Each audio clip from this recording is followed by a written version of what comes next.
Welcome to the 12th man. In fact, today's going to be the 11th man because we're minus one man. We're one man short. We're one man short, but that's all right. We've got two guys here. We know all a little bit of everything. I know fuck all, mate.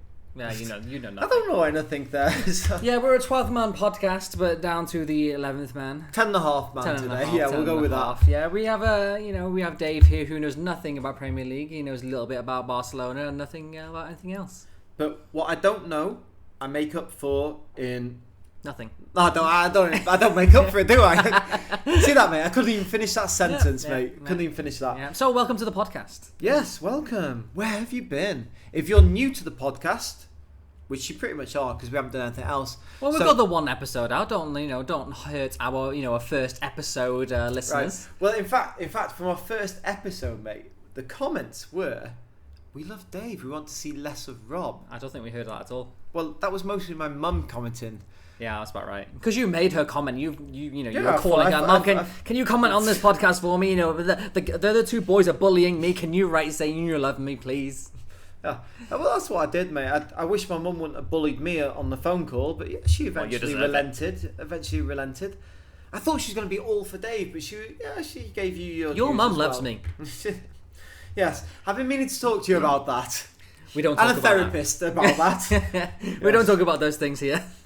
Okay, so this is not therapy hour. This is actually football hour, is it? Are we going for an hour? We can go as long I've as heard you you want. go for an hour. Wow, we don't talk about those things also. Let's start again. Welcome to the 12th man. Oh my god, what are we going? Okay, so on today's podcast, we are going to be talking about Champions League final. I can't believe we're going to be talking about that. Champions League final. And then let's just cut that bit out. No, let's not. Yeah, we're going to go talk about the Finalissimo, or whatever it's called. What is that? Well, that is like a souped up Super Cup between the winners of the Copa America and the Euros. So that was going to be, in fact, Argentina and Italy. And it was played in Wembley. So we'll get back to that. We'll talk about Scotland and Ukraine. I believe they had an important game. I heard they did too. Yes, and how that impacts us. We're going to talk how that impacts us. Dave's going to stick his teeth in. What else? Oh, the Mbappe deal, mate. What about it? I think we spoke about that on the first episode. Is there more? I'm not done with this, mate. Well, let's have a look at the further implications and how that affects football going forward from here. Okay. So we can have a little chat. And do you know what, mate? Because as a Barca fan, as an avid Barca fan, part-time Barca fan, we might not get any big signings. So this is our big signing. The fact that Mbappe stayed. The fact that Mbappe didn't sign for your arch rivals is your best news all season. Oh, mate, that's the best thing to happen to us. Next to sliced bread and. You just about got sliced bread in Barca, haven't you? I think so. Yeah, we've got some. With the panna cotta, is it? What? No. Panna cotta? No, not panna cotta. What is it called? The bread butter. I fucking know butter. That's the thing you put in your milkshake, isn't it? No. Oh yeah. No. What's the crushed tomato paste? They all in Catalonia. It's very popular. Pesto. Pesto. That's green. Yeah, that's green. I was thinking that. Yeah. We'll just add this bit in late. Or do we just completely cut this bit because we sound like dicks that don't know it? I mean, you sound like a dickhead. You're a Barca fan. I don't know what you're talking about. You live there, mate, in the region, man. You should know this. No, I don't know these things. Okay, let's get on with... Oh, God. Come on, then. As a gloating Real Madrid fan, I thought I've heard enough of this, mate. The Walking Dead Madrid, back from the dead. How have you done it so many times? What are you talking about? You were fucking dead and buried, mate. So many times along this route. Now, I'll give you your dues, mate.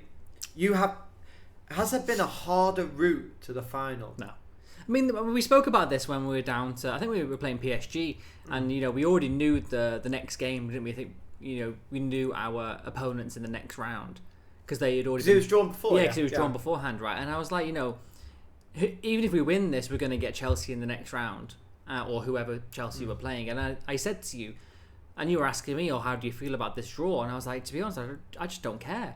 Because, as a fan of football, you want to play the best teams, and you want to be known as beating the best teams. And for me, Champions League is that. So whoever you put in front of you, and you want to be crowned as the champions of Europe, and you want to do your own thing. And for me, I was really happy with whoever we got. I didn't really care.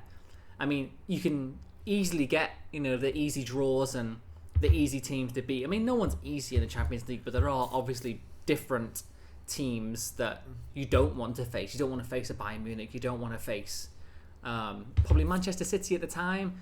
You don't want to face... I mean, Chelsea wasn't that hard of a accomplishment for me, I don't think.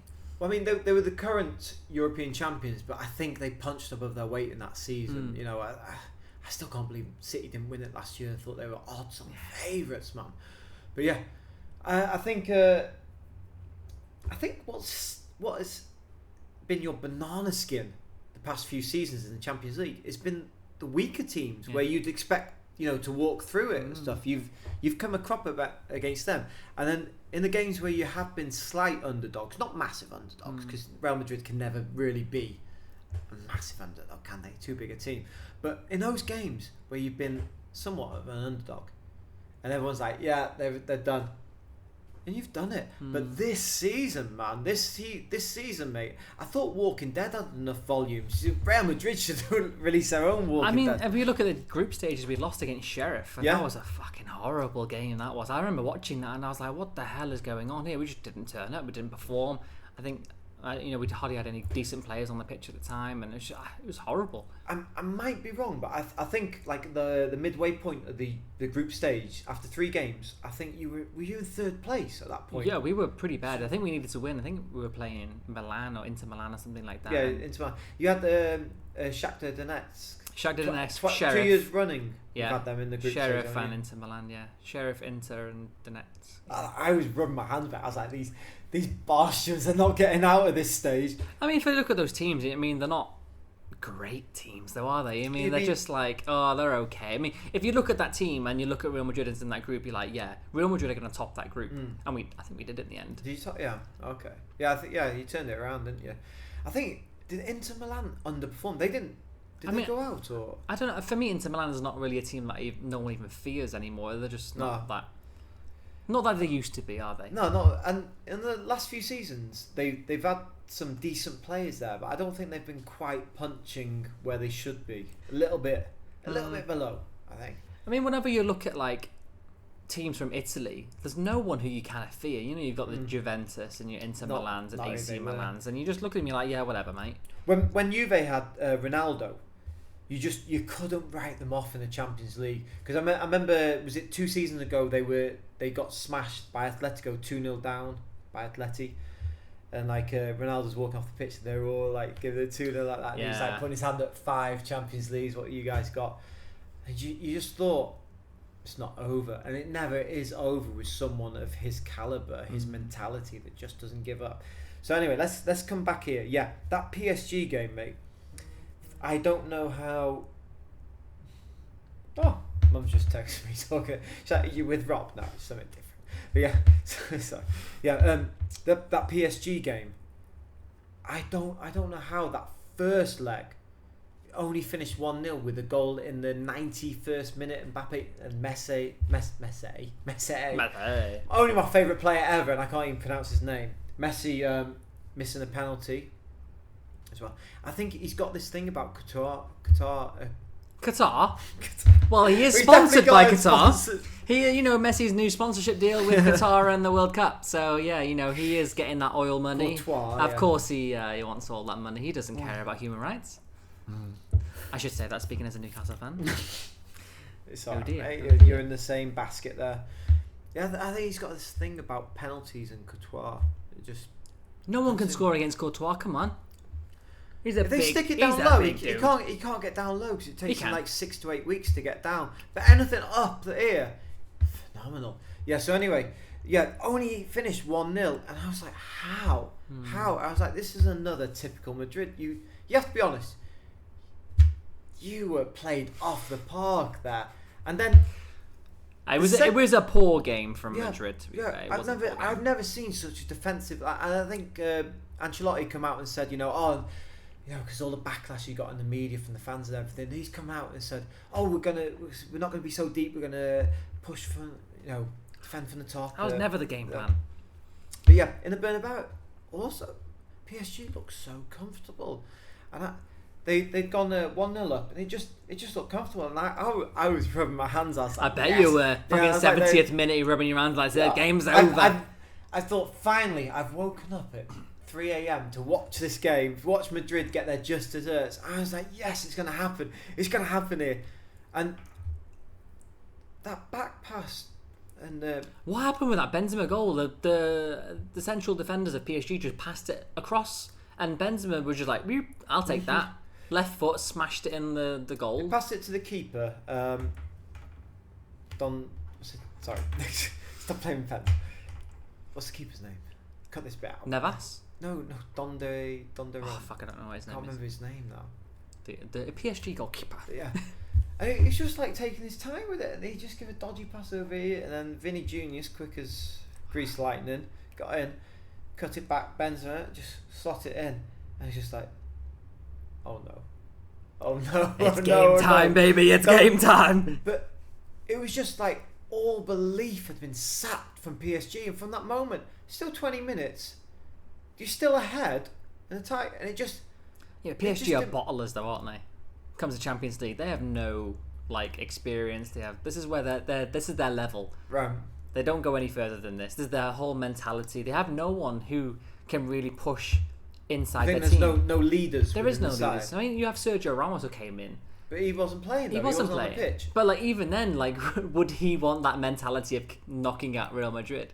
Would he have that fight in him to be like, do you know what, I'm going to fuck Real Madrid over? I think he would, because he'd want the team he's playing. As much he's Madrid through and through, as much as he loves Madrid, I think he would still want to be on the winning side. Because as much as I cannot stand Ramos, he's got that winning mentality, never give up. 91st minute, 92nd, 93rd, 94th minute, up in the box. That's Real Madrid mentality. That's not a Sergio Ramos mentality. I think... I don't know, mate. Because I think he brings that to them. You say that, but you've only experienced that in a Real Madrid team. Is that a Sergio Ramos or is that a Real Madrid mentality? Are you getting them too confused? Right, I'm sick of talking about Madrid. Thank you for joining us, everyone. Goodbye. So long. No, this is something me and you have talked about a long time, because I've noticed when Barca have gone down, their heads drop. There's no leaders there. There's no drive. There's no never give up, never say die mentality. And this is what pisses me off about Madrid, is because I can never rule them out. And when they're down, 1 goal down, 2 goal, 2-1, whatever, 3-2 down, something 3-1 down, and you just think they're gonna come back. They never give up, and they quite often do. And with Barca, I find we're 3-1 down. That's done. You see the heads are down. Everyone's looking around like, what's going on? Someone needs to come on and hold their hands. And that, as much as I hate Madrid, I do admire that, and I wish we had more of that in us. So anyway, yes, to go back. So yeah, the PSG, when that had happened, I thought, oh, God, Madrid can't do this again. They can't. We're gonna do this again now. They can't be playing. We are the Devils. They can't be playing bad like this and then get through. And then when you did the same with, I tell you what, the first leg at Stamford Bridge, you were fantastic. You played them off the park, and that was a well-deserved win. Because I thought Chelsea being a physical team, okay, they're not going through the best patch of the season. You know, I thought their levels had dropped off a bit.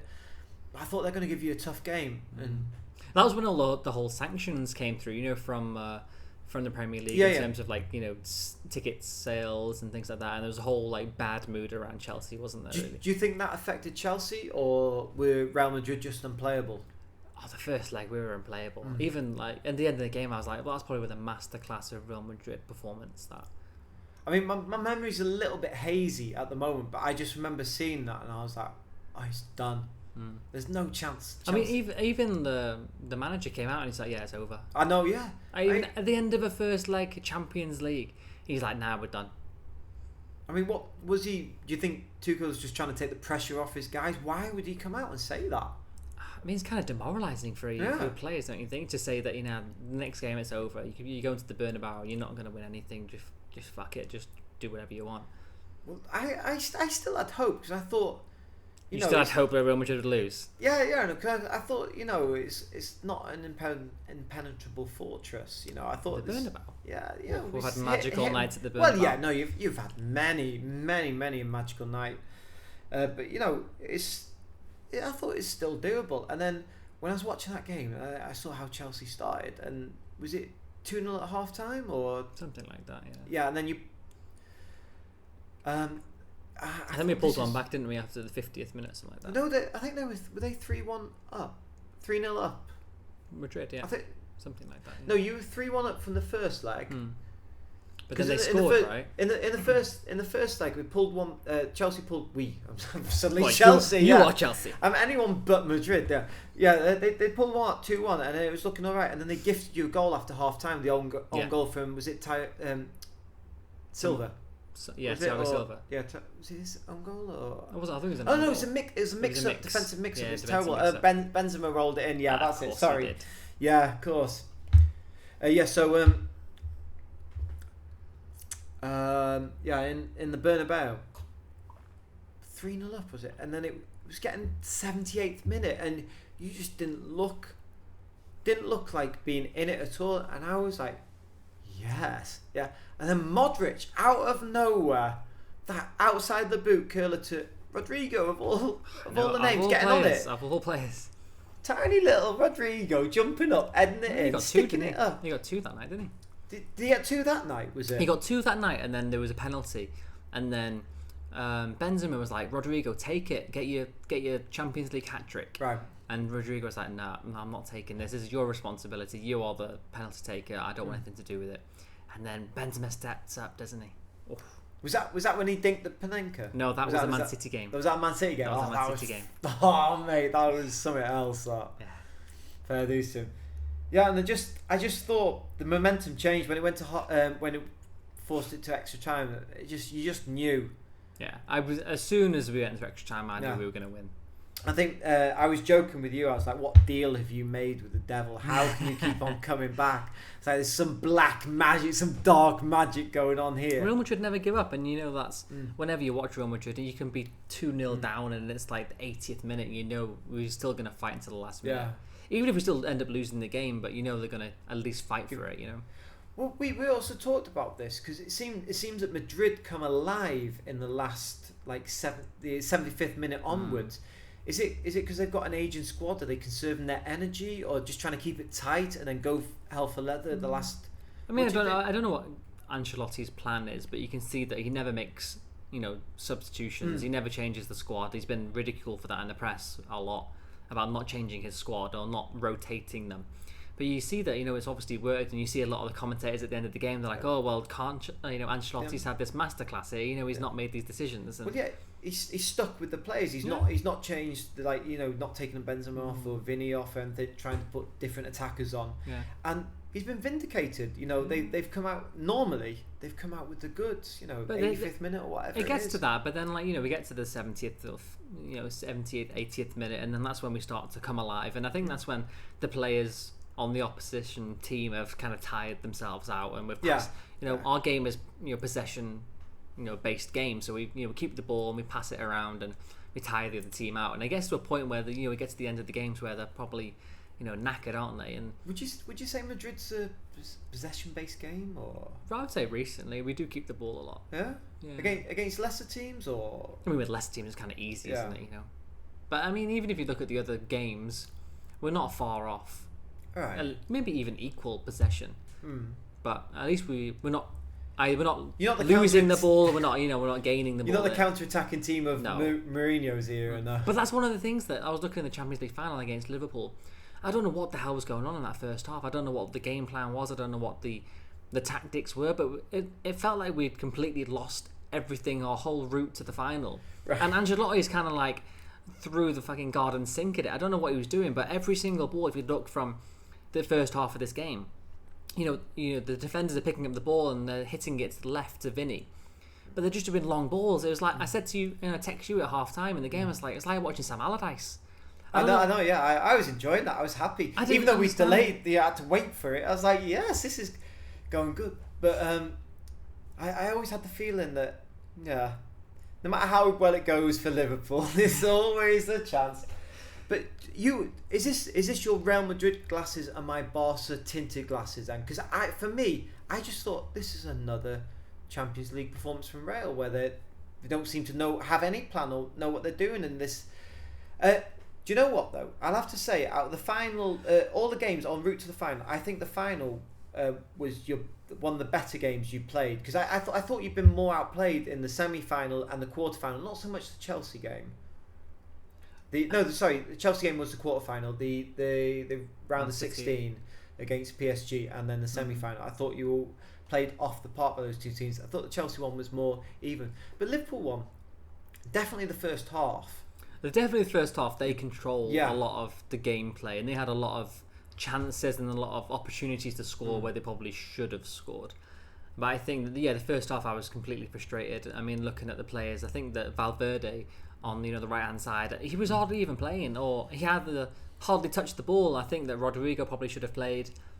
He was more instrumental in all of the other games previous in the Champions League build-up. But he's been instrumental coming on as a sub, as an impact player. Yeah. But I know the past couple of games before the Champions League final, he was playing. He was a starter. Yeah.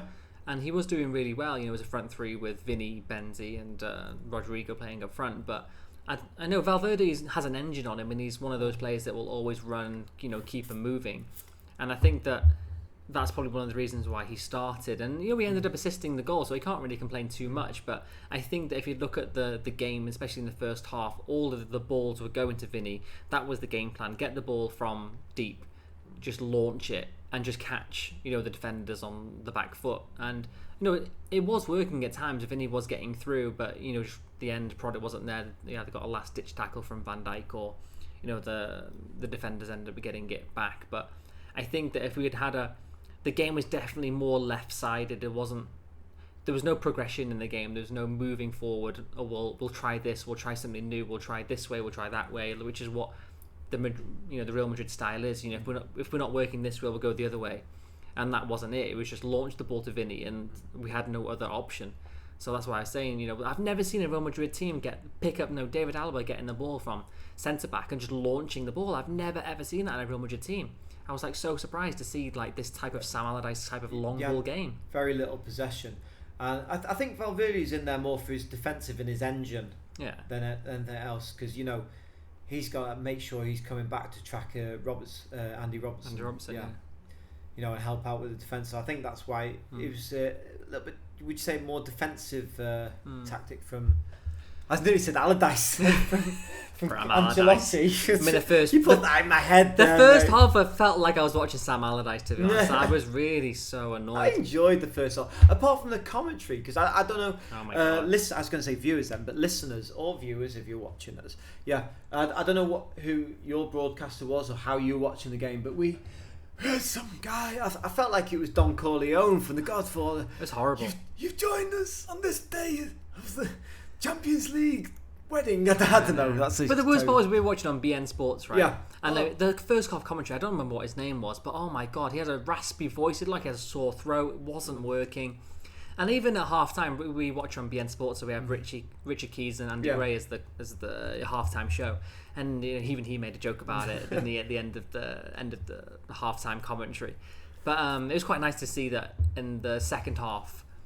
We had the first commentator, and he was like, "Oh, he's gone. His voice is gone. So I'm going to do this all by myself." He lasted 5 minutes, and then BN Sports were like, "Nah, you know what? We'll cut this." And we switched over to the BT Sports commentary. Coverage, so that was quite nice. Yeah, it was nice much to listen to. Yeah, it was a lot better. You're just thinking, this is probably the biggest game of the season. Biggest game in Europe, isn't it? Yeah. In the world. In the world, yeah. All eyes are on it, and. Well, maybe the World Cup at the end of the year, but for now, yeah. I mean, club football. In terms of club football, biggest game of the season. It was just like a Mickey Mouse operation, man. It was terrible. So, and the delayed kickoff as well. Delayed kickoff, raspy voice, and you can't hear anything, and then it was just like My daughter hadn't let me get to sleep early. I was hoping I'd had like an hour's sleep, and it was like getting up at 3. It's like, oh God, just play it. No, I'd woke up at 2. I think mosquitoes had woken me up at 2, so I'd slept at 1, got up at 2. I was like, I might as well stay up for it. It's going to be on at 3. And it's like delayed. I was like, oh, what's going on? Yeah, I saw the delays. I was like, oh my god. So we'll get into that anyway. I've got some stats for you here.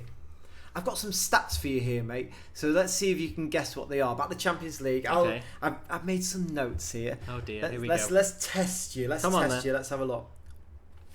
Let's see what we can come up with. Tell me something I don't know. Oh shit! I brought this as a shopping list. It's not the stats. Oh dear. Moving on. Okay.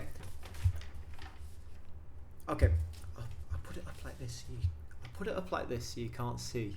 Okay, he's folded his paper for the listeners. For those viewers on the podcast and those listeners watching us on video, I folded my paper. Okay, so the Champions League, mate. What do you think the expected goals at the end of the game? The expected goals were for Liverpool and Madrid. What would you reckon? Just that one game? Yeah.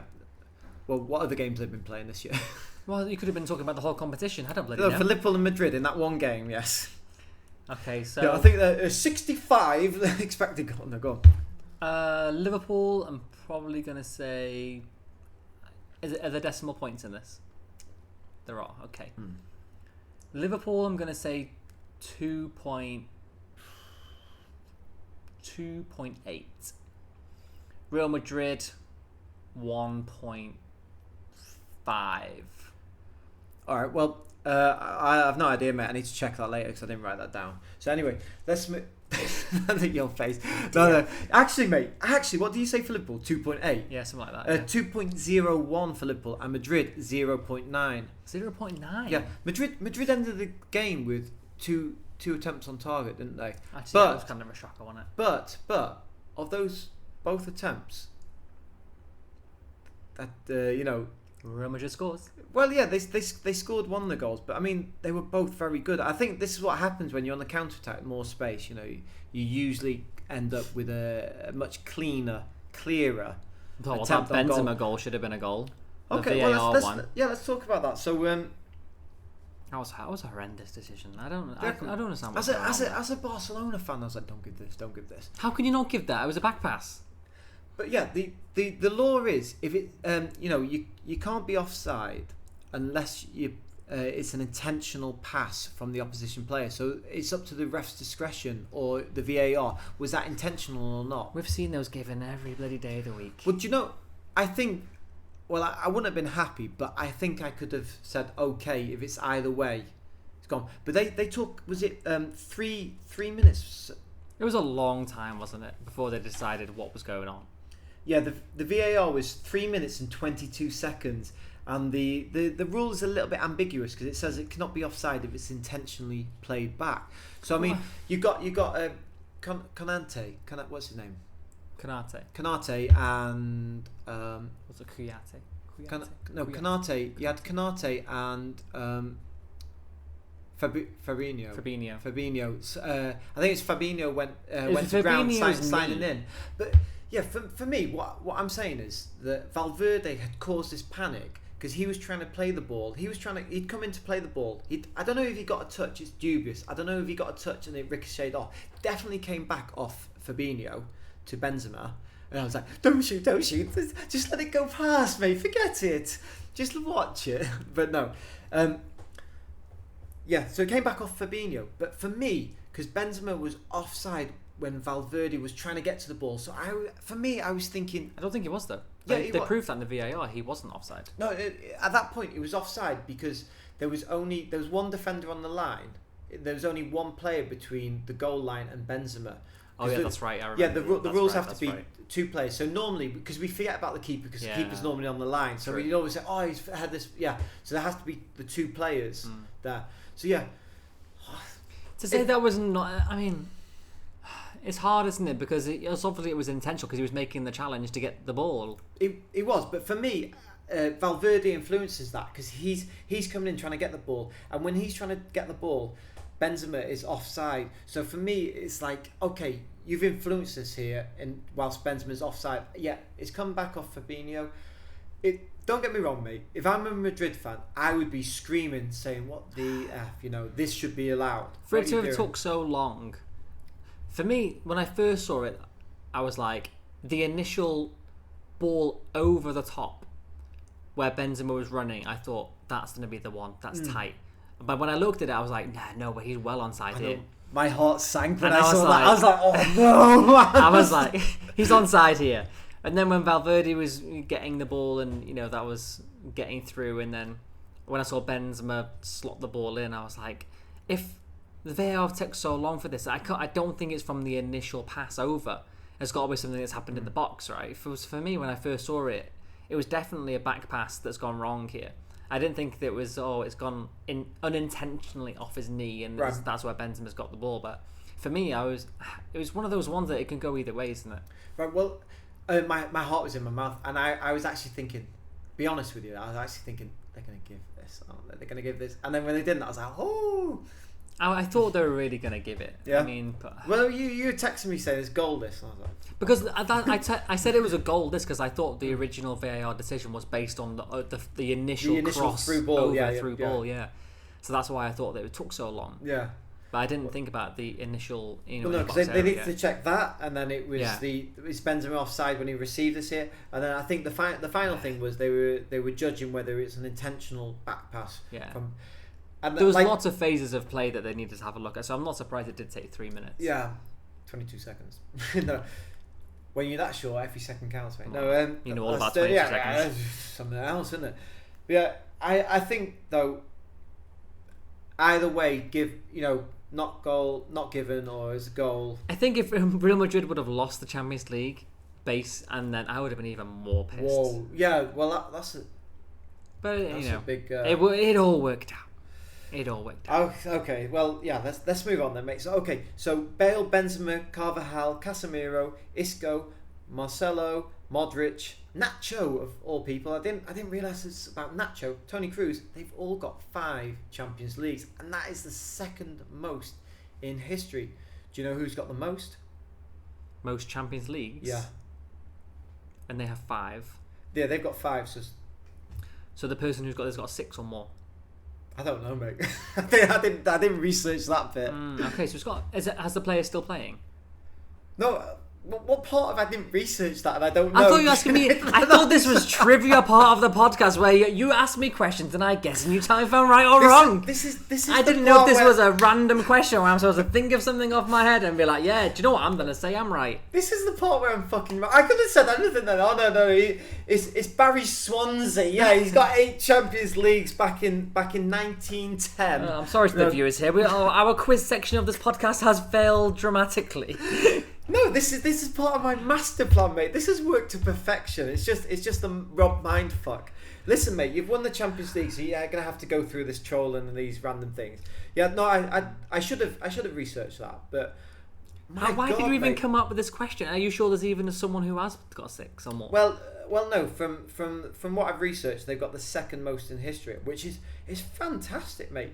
The second most history must mean that there's a player in Europe that has won more than that, and it's definitely not a Real Madrid player then, is it? Because it would have been mentioned, because it wouldn't just mention those 5. Do you think it might have been from like the 60s where Real won so many back to back? Before it became the current in the current. It's not format. Cristiano, is it? It's definitely not Messi. Fucking Messi. All Messi fanboys just switched off. I love Messi. Just stay for me. Messi. Screw him. Stay for me. Nah, no, let's have a quick gander. I don't know who it could be, to be honest. You look at the people who might have won the Champions League. Definitely a player that's played in Europe, obviously. Think about the teams that have won it the most. You look at Real Madrid.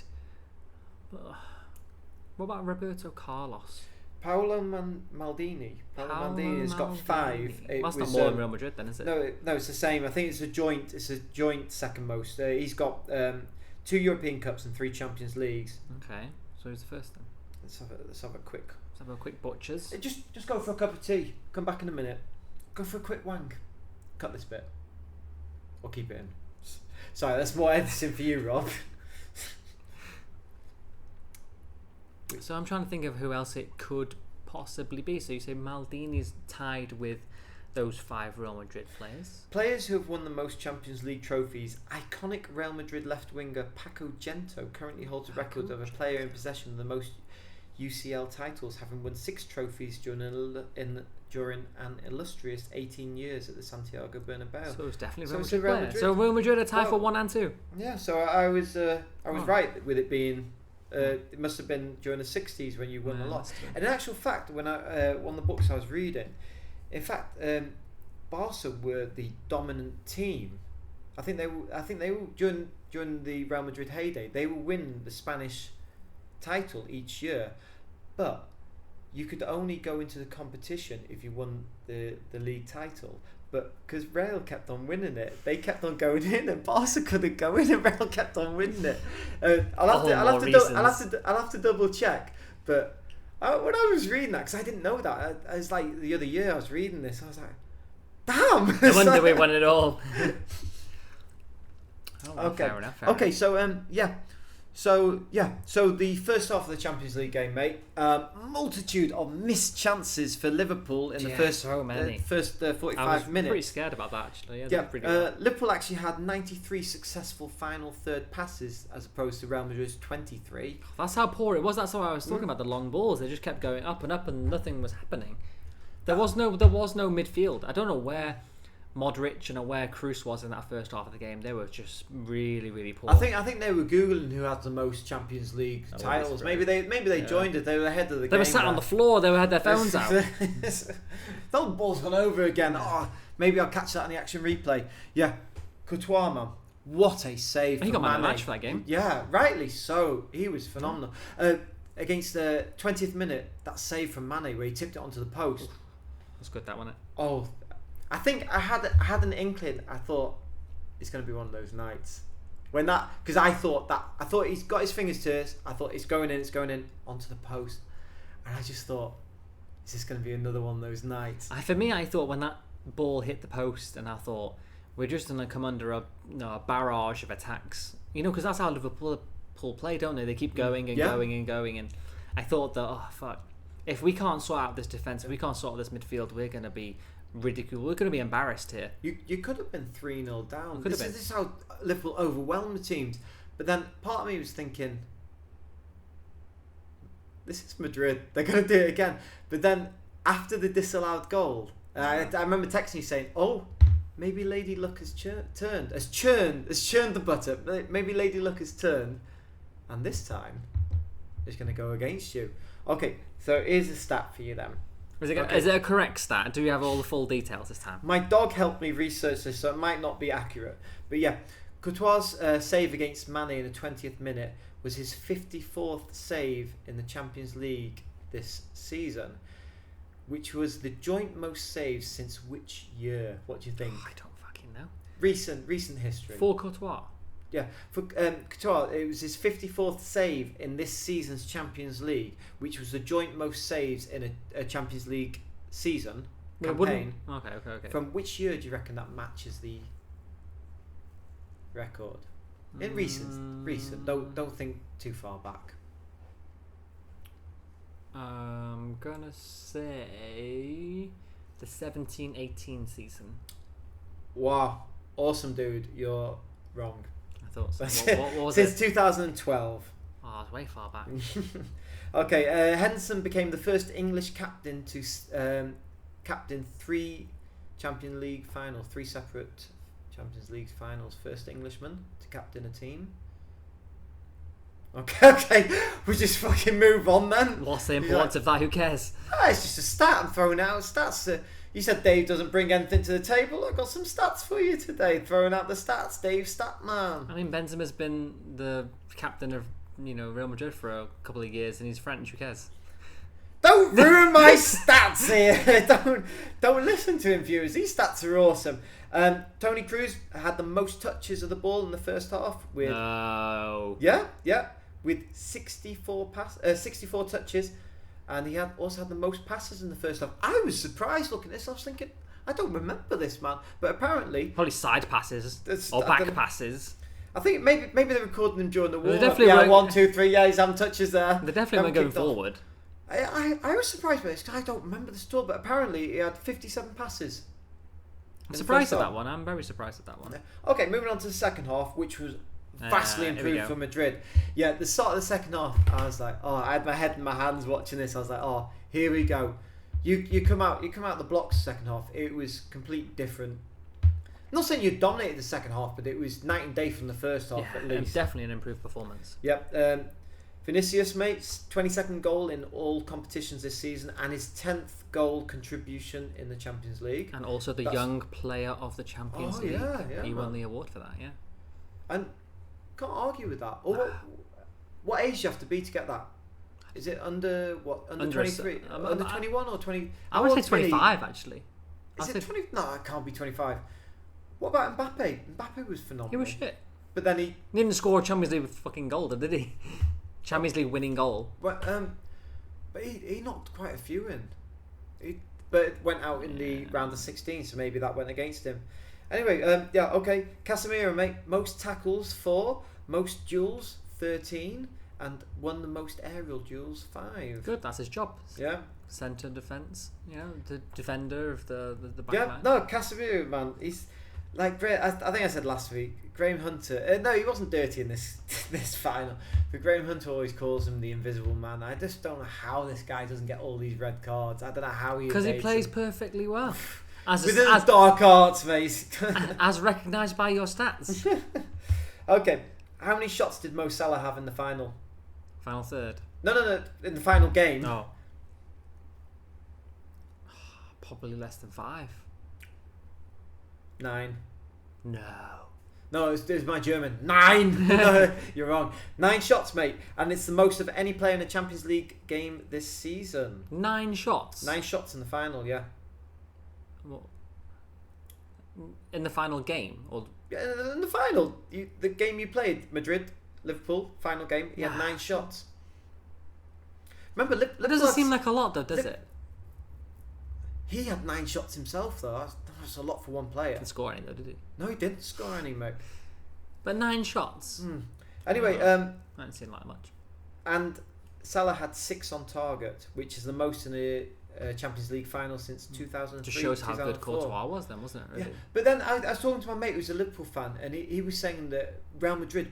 They played the low block so well, and they allowed the space not in front of the goal to the side, just off where the angle's not the same, and it was allowing Liverpool to take the shots from where Real Madrid were comfortable. Because Courtois had all those shots, apart from I think one or 2 shots where I think Mane's shot was quite central, decent angle. See, Mane's got a better chance because he can go either side, but with Salah, he's going to curl left-footed. Yeah, left-footed. You know pretty much where it's going to go. But Courtois did well because, like you say, like all of the shots were from because Salah plays on the right and he cuts in with the left, right? So, but a lot of the shots did come on the far right. So the angle for the goal, Courtois kind of like covered it very well. But there was a couple of shots that came off his elbow. It was Courtois' elbow, stuff like that. That was the one from Salah, where the ball over the top and the first touch. The first touch. The first touch. Immaculate, mate. That was orgasmic. Yeah. He does that brilliant. all the time, though. And then Mendy was tracking back with him, and I thought the chance might have gone, but fair dues to Salah, he still got it off. And what a save with the bicep. Bicep, yeah. Boom. Has he been working on it? Bam, bam, bam. But like you said, it was definitely an angle where Courtois opened himself up and. Yeah, because the left backs are tucking in, making sure that the play goes outside. The angle's narrow, isn't it? And anything high, Courtois 99.9% of the time is going to deal with. It's a little bit down between the legs and down low where he struggles because he's a big lad, isn't he? Well, I haven't seen him. You see that a lot in the Premier League. That's how most of his goals are. Even though the angle is like that, I think that Mo Salah kind of like dinks it and it kind of just like flips over the keeper, whereas in Courtois kind of just like brushed it apart from him. That's why he opens himself up so wide, and I don't think the Premier League goalkeepers are doing that against him. I think that's why he scored so many goals. You see it all the time. He just dinks it when he gets to those areas, even if it just goes over the shoulder, and that's what happens, and he gets most of the goals. It's a little bit Messi-esque for me. A little bit, the dink, move it, chinking in, and then dinking it over. You see it all the time. Is there a better shot stopper in the world than Courtois? Not right now, no. I think he has to be. As much as it pains me to say, he has to be the best Number keeper one. in the world. Playing out from the back, no, not his strengths. No. But I don't think that's not the game that that Madrid play. No, it's not. No. Yeah, and I think Courtois is absolutely perfect for the game that Madrid play. Yeah, it's fine. And that's all we need him for. I thought the first year he came to, is this his third season? Yeah, he's not been here for a while. Yeah. The first season, it was like, wow, it's not going to work out, and I was like, there was a bit of and it's were the fans a bit on his back? A little bit, right. A little bit. But I mean, even after the game, he came out into the journalists, and I think it was mainly to the English media, because when he played at Chelsea, he wasn't loved at Chelsea, and I think that's where a lot of the comments that Courtois came out with is like, you need to start putting some respect on my name now. This is how I played. This is how good I am. I've always been this good, and that's kind of what he came out with. And I kind of agree with him. He's been unfairly targeted sometimes, and I mean, even that's what happens with a lot of Real Madrid players as well. If you're not doing well, the fans get on your back. Oh yeah. They end up getting, with Mars, the newspaper, and they'll end up getting on your back as well. And it's not a nice place to be, if you're not playing well. Very both good Barcelona, but both Barcelona and Madrid, white hankies will be out onto you. Yeah, you don't get any grounding in time or anything. No, I think even Gareth Bale probably the last couple of years has probably felt the most of the brunt of all the media speculation and rumours around him. I do feel sorry for him because he's been a fantastic servant. He obviously said goodbye. Yeah, he did say goodbye, and I was kind of really happy to see that at the end of the Champions League game that I know I text you and I was saying, look at him, just look how awkward he looks, because he hasn't really contributed to this Champions League win, which is fine, but the nice thing was, we went over to the fans and they were all chanting his name, and I think giving him that recognition of, you've done all right, this is our goodbye.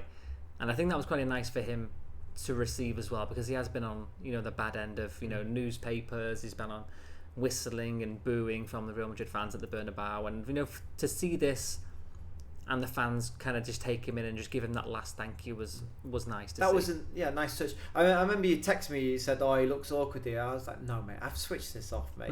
As soon as the final whistle, I don't need to see these celebrations. I was annoyed because there was still like about 8 seconds or so to play. I was like, he's blown up early. He still could have one more long ball, could have got it.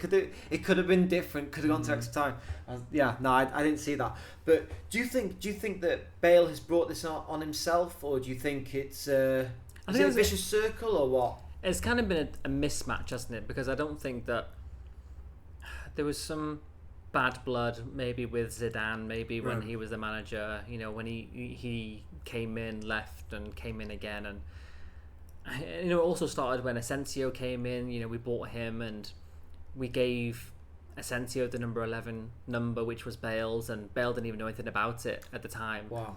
And they just took his number off him, and that was kind of the final nail in the coffin for his kind of career at Real Madrid. And that's when I think, the following season after, he went over to Tottenham on loan for a while, and he played really, really well for Tottenham. Came back, you think Zidane's gone, does he get any more game time? He's had a couple of injuries this season, and he has featured in some games in La Liga, which I've always liked him to be on the pitch. He always has that left foot, and you never know what's going to happen, do you? When he gets on the ball, he can just produce something out of nothing. That mercurial left foot of his, man. So, but I think now he said these goodbyes, and he had that nice send off at the Bernabeu, which was was really nice to see. And I think that he said the goodbye on Instagram, all his social media profiles and stuff like that, but he hasn't really announced anywhere where he's going next. And I think that we're not going to know until probably Monday or following week, because Wales Ukraine is the the big game. I think that if Wales win that's when Bale's got to look at getting another club, because he needs some game time, because the World Cup is not until December, November, December time. So he needs to play. He needs to be in some club games and start getting his fitness up. He can't sit on the sideline and do nothing until the World Cup comes around. It's alright him coming in for the odd playoff game or the odd Nation League game where he's not been playing, but then he can still give you 50 minutes, 60 minutes. Exactly. And usually that's enough against these teams. But if we're in the World Cup and you're playing the games every few days, it needs to be tip top. Yeah, exactly. He's got to sort that out. Be interesting to see where he goes. Do you reckon Spurs maybe? Back to Spurs? No, I don't think James was hoping. He had a lot of good game time at Spurs, but I just don't think that that would be a good move for him. I know there's a lot of clubs who are tipped for him. I heard that Newcastle are also interested in his services. I heard maybe Aston Villa could be interested.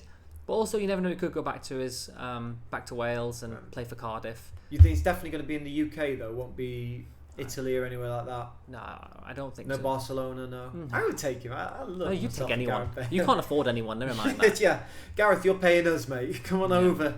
But I do think he's going to go to the Premier League. I would be, if Wales did qualify and get into the World Cup and he ended up playing in Cardiff, I would be pretty disappointed. I don't think the level of football is anywhere comparatively, exactly, to get play in the World Cup. First time for Wales for many years now. Google where the best golf courses are. It's probably around there. Yeah, I mean, probably go there. But I think if I was Bale, and I know he's really interested in golf, and I completely get that. If that's what he wants to do, fine. But for this next 6 months, just concentrate on football. Blinkers on. Get your blinkers on. Sort yourself out for the World Cup. Because it literally is 6 months. I like how we're talking about this. Like we've already put ourselves. Put ourselves in. We're not just me and you, but the rest of Wales. Wales are in the World Cup already. But that's what he has to do, and I think that even if Wales qualify for the World Cup and he gets into any Premier League club and just being like, look, can I have a 6-month deal? I'll finish in January. Fine, just do it. But you can't command the amount of salary that you've probably got at Real Madrid. You're not going to get anywhere near it. No, I don't think he's going to get anywhere near that. If you're Gareth Bale, you have all the money you need anyway. So for me, it's more about just playing and getting game time and just scoring and producing. I don't think the money is that important for Gareth Bale right now. I think that if you want to represent your club at a World Cup for the first time in God knows how many years for us, and if we get there, for me, if I was Gareth Bale and if I was a person who represented the country as he has done in the past, his whole career really, and you want to be that man to be like, I want to perform, I want to play, I want to get game time, and I'm going to show respect to the game, I mean, you want to play wherever, if you can, at a top league play. I mean, if you play in the Premier League and end up playing for Brentford, fine, do it. As long as you're going to get game time, you're going to contribute to the games, and you end up... if your salary's like 30,000 a week, who cares? You get to play in a World Cup for Wales. Well, you say money's not a thing, but then if he's got accustomed to this lifestyle where he's required, whatever he's buying or whatever he's doing requires all this money to be spent, then because you've seen this, as your income increases, your lifestyle changes. Your spending's pretty much the same, no matter how much you're taking in. But that's my point, though. For me, if Wales do not qualify for the World Cup this Sunday, he retires. Is the game this Sunday? Yes. Oh my God, we're going to have another podcast talking about this. Do you think he retires? Yeah? Yes, 100%. You reckon? Yeah? 100% he retires. So for me, that's why I say I don't think the money's that important. Okay. Because for me, if he retires on Sunday, it is what it is, right? He's got no more money anyway. So for the 6-month deal that he could potentially have, play in the Premier League, get a few goals, and then get them whatever money he's offered, it doesn't really matter, does it? Well, I guess that's why you're saying we'll see on Monday then. Yeah, I guess we will. Right, well, we just started a bit, and I thought I was doing a really... Welcome back. I thought I was doing a really interesting piece with another stat fact for Rob here. Going to get him to guess the answer. And then he was like, do you want me to record, Dave? So, okay. So I'm going to try and act natural and do this again. So, Mr. Rob, Courtois ended up with 9 saves, which is the most in a Champions League final since, do you know which year? 1996? Well, you've fallen for my trap here because I told you the wrong year. It's definitely not that, is it? I whispered 1996 to him just before we went on air. So, no, 2003 to 2004. In fact, a lot of these... Who was that? 2003, that was Porto, wasn't it, in that game? That was a very defensive game. They won it with ultra-defensive tactics. Was it? I think it was, yeah. Yeah. So that's why a lot of these stats with the most shots, most saves, all 2003. Well, nice guess with your 1996 one. Well, that was the one you told me. I was like, Dave, can you let me be smart this time? Can you give me the answer? What did you learn? Don't trust Dave. Okay. I wanted to ask you, so the goal in the Champions League final. Valverde's running down the right. Yes, he did mean to pass that. Do you reckon? Yes. Because he looked up and then he didn't look up again and he's just ploughing on down. And he put his laces through. Do you know why I'll tell you he did mean that? Go on. Because the day before, in Real Madrid training, they did exactly the same thing. Yeah? Yes. Where's your proof? I want to see videos. There is video proof. Not this Photoshop deep fake stuff. No, because a lot of people have been saying, did he mean that? But if you look at, there's some training videos online or from the day before, exactly the same thing. Vinny Jr. was in exactly the same position and scored exactly the same goal. Because some pundits were saying that Vinny Jr. was hanging back, waiting for it to rebound out. I don't think. Would you? He wouldn't have done that. I don't think he was way too far away from the goal to even think about doing that. So Konaté's with Benzema at this point, and then he's on his own. No, sorry. They was sorry. The pundits were saying they reckon Trent Alexander, because on the 30-yard line he knew that Vinny was there, and he just sort of comes back and he's like in his own world, not defending, not which is what his a lot job. of people might have been critical of Trent Alexander Arnold in the past. So so some people were saying that he was thinking it's going to rebound off, come back. I don't know. At the time when I was watching it live, I didn't think it was a shot. I thought it was a pass. But then the more articles I've been seeing and the more pundits I've been listening to, and they seem to think that he's going for the shot there. No. And worst case scenario, he's going for the shot. Why would he shoot from there? I don't know. And then what about Van Dijk's defending for that? Because he just sort of turned around, sticked his arse out. He was in a wrong position. He should have been goal side. He probably wasn't, and he just messed his whole body up. You wouldn't expect that from Van Dijk, would you? You wouldn't, no. So you're definitely sticking with he meant that. Of course I am. Of course I'm not going to say he was a fluke and a Champions League goal was a fluke. So I mean, you can look past Alexander-Arnold's defensive frailties for his output, what he delivers in the final third, especially. He didn't really deliver that much in the Champions League, though, did he? In the Champions, I thought Liverpool got to the final third very well, but I just thought their final ball was lackluster. It wasn't what you'd expect. How many times do we see it sailing over into the byline? If you look at Jurgen Klopp's substitutions, he threw the garden sink at that bloody thing, didn't he? He threw on. Who did he bring on? I think he Diego threw the Jota. kitchen sink as well. The garden sink. The garden sink. He's so rich. He's got sinks everywhere. He's got enough money. But they brought on Jota, took off Diaz. They brought on Firmino. They brought on every single attacking player they had on the bench. Really, it had to. It just wasn't. It wasn't working for them. And this, I've seen quite a few Liverpool games in my time, and this just wasn't working for them. I thought they played well up to a certain point, and just in the final third, I honestly thought this was a very good defensive performance from Real Madrid. I thought they defended so well. Carvajal, amazing! What a game from him. You might think him being the weak link there, but he was fantastic. He had Luis Diaz. Diaz in his pocket. Yeah. I was really surprised at David Alaba's performance because he hadn't been playing for a long time. He's been injured. Right. Yeah. He's just come back. Just came back for 'cause that was his main game to come back to, for the Champions League final, and he ended up coming back and put in a stellar performance, so can't complain. Okay, well, should we move on from the Champions League final? Let's move on. Yeah, because it's been nearly an hour of Champions League final. Rob said that I can't appear on the podcast unless I talk for an hour about the Champions League final. Well, you seem to love Real Madrid that much. You love talking about it every week. Well, actually, I just wanted to get a lot of things off my chest. I've been talking to everyone like, well, how do they do it? I still don't know how they do it. I still feel so heartbroken that Real Madrid have actually won it. Well, no, I said to you, I said it's destiny. It's written in the stars. So I just can't believe these comebacks from them. Yeah. And I just thought it's got to be, and yeah, it is. Well, it is what it is. I'm glad I had the pop filter for that exasperated. I'm sure it'll go through. Yeah. Okay. Let's move on. Last night, we've just had breaking news, haven't we? We have, yeah. Antonio Rudiger has now completed his move to Real Madrid. So that'll be a really nice centre-back pairing with David Alaba, I think. Wow. I think that... a step up from Militao. Militao will probably step back. I think Nacho might step back as well. I feel bad for Nacho. I think he's a good servant to the club, but I don't think he's not a number one player. No, he's not his starter, but... over the years, he has been a fantastic servant. In fact, the better footballing brother plays for Villarreal, I believe. Oh, really? Yeah, but your Nacho, he's the one that's got all the trophies. Yeah. He's got cabinet full. Yes, yeah. Yeah. His brother, I do believe he's in the Villarreal setup. He's meant to be acknowledged as the better footballer. I think he's an attacking midfielder. He should play for Real Madrid then, shouldn't he?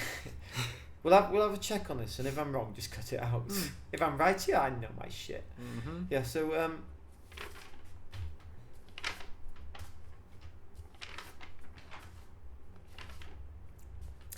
Finalissima last night, the Albacete crushed Italy 3-0. Who cares? Is this because Messi's won another trophy? So you're like, don't talk about this, Dave. Goals from Lautaro Martinez. Honestly, though, who cares about this game? Someone out there, one of our listeners, like, finally they're talking about this. Well, it's an international trophy, man. So Di Maria and Paolo Dybala. Rounding off. He's finished at Juventus now, isn't he? Is he finished? He's looking for a new club. On a free? Osman? Contract is over. He's looking for a new club. Wow. Where do you think he could go? Probably stay in Italy. I heard some reports today or this week saying that he wants to stay in Italy. So I think he'd have a look at some other clubs in Italy and probably move around. Because we were linked with him. Everyone's been linked with him, and Newcastle were linked with him. But I don't know. He's an expensive dude, isn't he, though? He's an expensive dude, yeah. And the talent is there, but it's not always there. I find him to be hit and miss. And sounds like Paul Pogba. Well, yeah. But again, on the international stage, he does it fantastic. But I don't think Dybala's been doing it on the international stage. He's kind of lackluster now, isn't he? Doesn't really link up well with Messi. And at the time, I thought he might be coming when we started Messi, and I was like, oh god. Anyway, yeah. So Messi had 2 assists and was unplayable in Wembley. I think before offline, you're like, Messi never does it in. I don't know. I don't feel like whenever Messi plays, you've got your anti-Messi glasses on. I just fucking hate the dude. But I think that if you look at Messi on English soil, I never think that he really performs that well. I'm not sure on the stats on English soil, but we looked at it before, and it was 27 games against English opposition, 20 goals, and was it 13 assists or 8 assists? I think it was 8. 8 assists? You're going to go with the low number? Of course I am. Well, I'll say 13, you say 8. I can't remember. Yeah, Man City's incoming attacker Julian Alvarez. He got some minutes, the 84th minute. Man City's new signing, yeah. I didn't know about that. Yes, he got a few minutes. All I heard about is Haaland. You don't hear about anyone else, do you? Yeah, well, you don't need to. I mean... Why would they buy another forward? So Messi masterclass at Wembley, not for the first time, Not for the first time. Well, actually, I wanted to rip James about the last time he played. I think it was the last time he played at Wembley was when he completely dominated against Spurs. That 4-2 win against them. Anyone can dominate against Spurs. I think was that at Wembley. It was at Wembley. Probably was at Wembley, yeah. Yeah, because I don't think their stadium was ready then. Chiellini bows out. Yeah, I think he's on his way to the MLS, I heard. Is he? He is, yeah. Is he 37? He's an old dude, but I think he's in talks. Thanks, mate. Well, as Dave is an old dude also. And yeah, but I think he's in talks with some clubs. I think LA was one of the clubs that he was been talking to. I mean, you never know. He could end up going to see David Beckham in Miami. You never know. But he is in talks with some MLS teams, and I think that's... Why not? He said he wants to try a different lifestyle. Yeah, fair He's enough. lived in Italy for a long time, and he's looking for something a bit different now. Well, he's 117 caps, mate. Mental. And yeah, he got an award last night as he for like services to Italy and just services to the game. I think it was. Yeah, and he steps out. What a servant he has been. You thought when they won the Euros 2 years ago, you thought this Italy backline, because they're both like 34, 35 at times. Like a creaky gate or so. You're thinking they can't deal with this, but they did, man. They did. So, what else? Do you want to go on to Newcastle? Yeah, let's talk about Newcastle. That's all the time we have. So, Dave, what do you know about Newcastle? It's in the south of England, I believe. South? How dare you? Well, Newcastle United, have announced the new sporting director of Dan Ashworth this week, right. And it's a nice addition. He's been on hold for a couple of months now. He's been on gardening leave with Brighton because we couldn't really agree a compensation deal for his release of the contract. But now that has been kind of agreed now. I think it's just under 5 million. Could be between 3 and 5 million. I think we've been waiting to pay that compensation fee for a long time now. I don't know why we just didn't do it, to be honest. Kind of like been fucking about with it. It's not like you don't have the money. I know, right? I don't know why we've been fucking about for so long, just trying to wait for him. But I mean, we reached an agreement a couple of days ago, and now he's been officially appointed. I think we're waiting for the Premier League approval for it, but I think So kind of done and dusted with that now. So he'll join in and start our summer recruitment as the January. The summer transfer window opens on the 11th of June, 10th or 11th of June. Right. So for the Premier League. So I think we'll be looking at a few players now. I think Newcastle, the next couple of days we'll look at Hugo Ekitike, striker.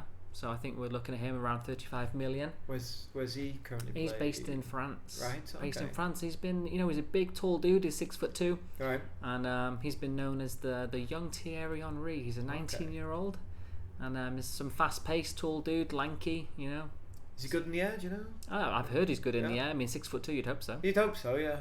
But it looks like Newcastle are really going for these tall lads. We've been looking at Dan Burn, over 6 foot. Is Big Sam coming in the summer then? Sam Allardyce is nowhere near this team.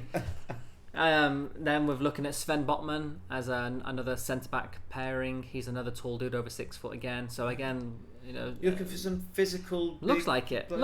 Yeah, but Eddie plays the 4-3-3 system. Right. You're looking at these big, tall dudes coming in. I was looking at the stats for the team, and based on age range and their peak performance years, and you look at it, and a lot of the Newcastle players are either past their peak in terms of age ranges, and you can see where we kind of need this whole clear out. The past couple of years, we've just let players kind of like get old and frail, I guess. Look at some of the players that we have, like, look at Jeff Hendrick. Like, why is he even anywhere near the squad? Like, he's one of those players that we bought and we used him for like 6 months, and we kind of figured out, this was a bad buy. Like, we knew he was a bad buy when we bought him. Why even bother? But you look at a lot of the players that we have, we'll end up getting rid of probably about between 6, 8, maybe 10 players this summer, I would think. Who would you clear out then? There's a lot. I mean, Jamal Lascelles, we bought him from Nottingham a couple of years ago, and he's looking back for a return to Nottingham as they're back in the Premier League now.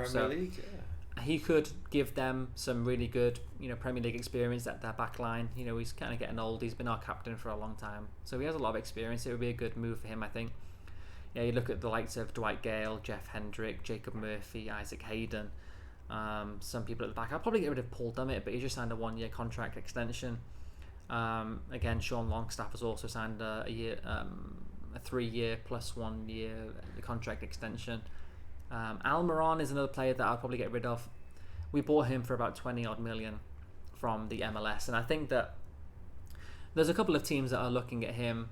He's a decent player. You probably get between 25 and 30 million for him. I think Everton are rumoured interested, and there's a couple of Premier League teams that could be in for him. Yeah, you said he's a decent player, but frustrating. Yeah, he is frustrating. He was like Vinny Jr. last year, all running and then no end product. Yeah. So I think that he's a player to move on. There's a lot more youth and more hot prospects that we could probably purchase now as the summer transfer window opens, and we are linked with a lot more players, and as obviously is going to be the case for the whole summer now until the transfer window closes. We're going to be linked with so many different players, and it is what it is. And it's an exciting time. It is an exciting time. Yeah, really exciting time. That's why I have the the Transfer Tuesdays on the YouTube channel right now, so we're following some of the top transfers rumours that Newcastle are linked with, so we have a look at those every week. So if you haven't checked that out on the YouTube channel. I was just about to plug you there. I was going to say, guys, if you haven't checked this out yet, yeah, of course, don't bother. Check it out. Hey.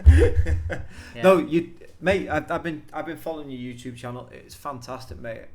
Yeah, I mean, the YouTube channel is a lot about Newcastle United, but I'm trying to put a few more, Premier League stuff in and other pieces of, football knowledge. I think that's where we move forward. There will be a lot more Newcastle United transfer news and things that are going on in and around the club. So I was hoping it was going to be absolute shikes. That's what I thought. I was like, no, joking, mate. They're doing a brilliant job. Keep it up, man. Keep going.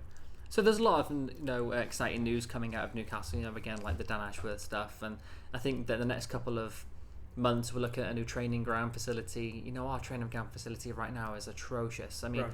I don't know if you remember a couple of years ago that there were some pictures that came out of the training ground where we had all these new players that had signed, and it was I think it was pre-season. It might have even been in the middle of the summer months, but it was a hot day, and the players had finished the training, and when you have those ice baths and stuff like that, so obviously the training facility at Newcastle does not have ice baths. So guess what they did?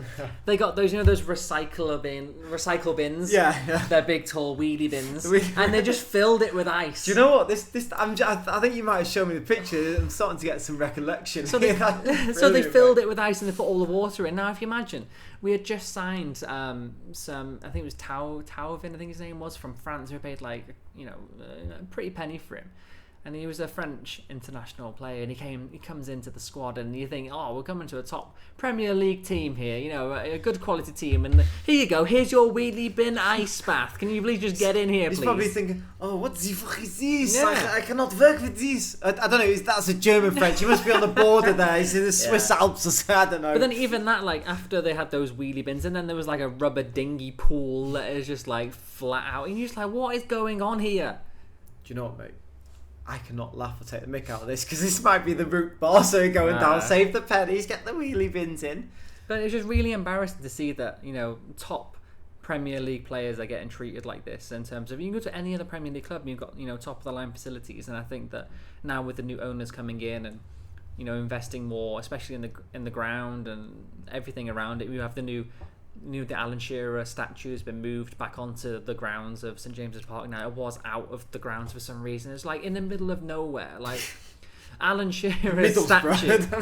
Alan Shearer's statue is in the middle of nowhere near the fucking ground. Why is it not near the ground? Because Mike Ashley wouldn't fucking put it in the ground. And you're just like, what are you doing? Please tell me, is a statue of him going like this? He got one. Yeah, you had to be like that. So now he's next to the Sir Bobby Robson statue now as, we should go up. Oh, okay. So that was quite nice. What's happening with the stadium then? Is there room to expand there? Do you think you get? Because you've got a big stadium and you have the fan base. You have the fan base to fill it. I mean, we're full every game we go to. I mean, the season tickets are being released now and will be released in the next couple of weeks, and a lot of people are really anticipating getting these renewals and getting new tickets for the new season. It's an exciting time to be there. So I think that look at the stadium. Can we expand it? We probably can expand it a little bit. I don't think there's going to be a major restructure to the stadium as much. I think that there was some land that was around the stadium that Newcastle were looking at when Mike Ashley had it, and he ended up selling it to some property developers, so we ended up losing the ability to extend part of the stadium. Right. He's just like, don't know. I've seen some pictures of that being built now, so there's no way we can either get that back unless we just trash half the buildings they've already started. So you might just do that. You might just buy them, take it over, trash it. I don't think that's going to happen. But I think that, looking forward, training facilities, I think that is in planning permission stage right now. I think the owners want to get that kind of started or done, before the season starts. We've got 2 more months to do something. I don't think we'll get it done, but at least we have the planning permission in and some kind of, leeway of this is the planning where we're gonna go with it. So hopefully we'll get it done. I'm sure we will. I'm sure we're just waiting for the Newcastle Council to approve the blueprints of what we set out to do. So I wanted to ask you. I don't know if we've talked about this or not. Coutinho going to Villa. Because you were you in for him at one point? I thought we were in for him at a time, but I think that Villa has kind of been like the Newcastle. They've followed everything we've done so far. You just look at their transfers. Where they've got Diego Carlos. We were looking at him for the centre back position from Sevilla. They ended up getting him. Aston Villa signed him. They offered him. The salary they offered him was like ridiculous. It's becoming one of those teams, where they just splash all this money. Right. And it's like, what Fulham did? When they came up that time when they bought like 10 players. Yeah. And they were all like really aged players. They bought like Schürrle and who else did they bring in? A few other players that were past their peak, and they just ended up giving them ridiculous contracts. I think that's where Barcelona model. That's our model. Let's do that. But I think that's what Aston Villa are kind of doing now. But they've looked at some of the targets that Newcastle have been linked with and just been like, oh, we'll get there first. They've offered the money, and that's kind of pissed me off as well, because like the Carlos deal, the centre back position that we were looking at him, and Newcastle, I think were rumoured to offered maybe, I think it was around 50 to 60 million for him. He ended up going to Aston Villa for 31. So it kind of just shows how much of the inflated price tags that we've been like rumoured to have got. I think you're going to get that with that new money coming in. Everyone sees you coming. It's. I mean, it is what it is. I mean, I think that even the Hugo Ekitike deal. I think that back in January we were looking I heard rumours around about 15 million, between Right. 15 and 20. I think what I've heard recently is around 35. It is what it is, We're always going to get ruffled with it, aren't we? I mean, that's the aim of the game now, isn't it? Whatever money you can get. I wanted to ask you then. So let's have unrealistic dream signing and realistic signing. Who would be your top realistic signing, and who would be your top just unrealistic signing? Unrealistic.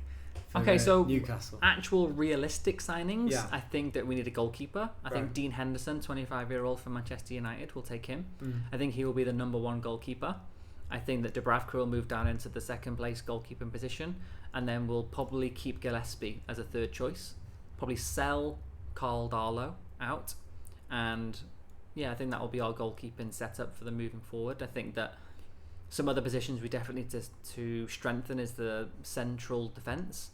I think that we'll get Sven Botman in. He will, and again, like the tall dude that I was talking about earlier, he will come in, partner Dan Burn in the central defence. We've got Kieran Trippier on one side. I think the other side, we do need to bring some people in. I think that Lodi from Atletico Madrid we're rumoured to get. Nice. So it's either going to be Lodi or Matt Targett, one or the other. I mean, Matt Targett did an amazing job when he came in January. I'll be more than happy to keep him. Whether Lodi can offer something different, more of an attacking type of presence. Because you look at the way that Kieran Trippier plays up and down the pitch, I think that's what Eddie Howe is looking to do moving forward. We're playing a 4-3-3 situation where the two play on the flanks and they move up and down, and I think that's what Eddie Howe will look to do. I think that Matt Targett still can do that, but obviously when you look at what Kieran Trippier can produce and what Matt Targett can produce, they're kind of like ifs and buts. So I think that in that position, I think either Matt Targett or Lodi will come in. We look at the centre. I'm pretty happy with the central midfield, to be honest. We've got Bruno Guimaraes, and we've got what a player, right? How much did you pay for him? 30. Well, not you, but I think it's very generous of you, Mr. Rob. Yeah, I think it was in the mid 30s. I think it was. Yeah. What a bargain! What a player! Yeah, what a player! I think that him, Joel Linton, Newcastle Player of the Season, we'll keep him. Those two in the centre. I think we do need another in the centre. We've got some really good youth players. We've got Joe Willock. We also have John Joe Shelby. Do you think he'll stay on, or? He will stay on. I don't think. He's been a good servant, hasn't he? He has, yeah. But when since Eddie Howe came in, he's definitely performed a lot better. Right. Is he going to be? How old is he? He's getting on. He's getting on. But I don't think he's the long-term solution for the team. But I think that we were linked with Paqueta. He's a good friend of Bruno's. Could we bring him in? He's a really expensive player. Is he going to offer us something? It definitely would. He'd definitely bring the quality of the team up. Would he fit in with Bruno, Joel Linton and him? Would that then kick out other opportunities for people like Sean Longstaff, who just signed a new deal? Joe Willock, a young dude who's been in for probably one full season now, as we've owned him. I think midfield we're kind of like full. If we bring someone in, if Paqueta comes in, you're not going to say no. He's a Brazilian national team player. He would bring some quality. Definitely the front three. You look at Sam Maximum, definitely have to keep him. I think that he's entertaining. He is entertaining, isn't he? But he is frustrating as well. Same as Vinny Jr. last year. Not head down. Yeah, he head down moves, beats players, but then never really produces. Even in some interviews that he had recently, he was saying that if I had better players around me, I would produce more. Do you imagine what the other squad players might have thought about that? Yeah. Thanks, mate. Right. So, but I think that Eddie Howe did speak about that. They had a sit-down meeting after that interview with the whole squad. How old is he? I think he's around 25 or something like that. Yeah. So you'd think he'd sort of be at that stage where he's learned that. He's still a young player. He hasn't. This is the first team where I would say he's actually made. He is the number one, right? He is the up front, the top guy, top star dude. Man, he is. He has been labelled the star man of the whole team. When Callum Wilson was injured for so long, and some of the other players were not really performing, you just looked at him as your star man, right? I think his stats reflect that in the Premier League. They do. Most dribbles. And, But you just wish he would add a few more assists and a few more kind of goals to his game. I think that, when different players come into the team, that he will be able to get those. Again, if we get Hugo Ekitike, partner him on the other side, and then Callum Wilson through the middle, I do think we'll need a backup to Callum Wilson. He's too injury prone right now. He never has a full season. He'll probably be out for 4 months of it. Right. So you definitely need someone who's a backup. We looked at some of the players that we've been linked with. Darwin Núñez from Benfica. That's one hell of a player. Yeah, he did us in the Champions League. Yeah, so but you're looking at him. Couldn't deal with him. You're looking at over 60 million for him. I mean, Man United are also linked with him. Liverpool, I think, were interested. I mean, everyone's interested in this guy. There are some good players coming out of the Portuguese league, man. There is, aren't there? Yeah. And then we're also linked with Dominic Calvert-Lewin from Everton. Going to be a pricey buy, though. You're buying Premiership-proven players, man. I mean, is he proven, though? He's just English, isn't he? Well, English players always have a premium on them. Exactly, that's what I mean. Yeah, but I mean, he's had the good. How's he been this season? But he was injured most of it. The season before. Oh yeah, very good. Season before he was very good. Very good. So I think that's kind of labels the team. Like the players I've mentioned are definitely the first team starters, or who would be the first team starters. Any players that I've mentioned will either be on the bench or probably sold. There's a lot of players that will be sold. Now, unrealistic. Here we go. Neymar, yeah. Would you still have him? I don't know. He's one of those players where, like, can you think about, as a Newcastle fan, you've been thinking about, like, the last 10, 15 years we've had of Mike Ashley have never spent any money whatsoever. And you look at the players, like, I remember last season we were trying to get Chowdhury on loan and we couldn't even afford him. We couldn't even afford the loan deal. And you're just like, oh, what the fuck? And then now you've got, like, billions of, to spend, and it's just like... That would be a marquee signing and a half. But I just don't think Neymar's produced it, especially, maybe the whole time in PSG. Yeah. It's been fits and spades, But he's been the only one I've seen Sky Sports reporting, like, Neymar wants to stay at PSG, but PSG don't want him. Of what we're hearing is, and he's not really getting on well with Mbappe either. Yeah, and obviously Mbappe has the whole kind of do whatever he wants now. He can say what he wants with all his transfers, and even Sky Sports have been saying that the only team who could ever afford him right now is Newcastle. Yeah. Okay. Would we pay for him? It's one of those players that, like, you'd love to see him in a Newcastle shirt, but you just know he's not going to fit into the style of play.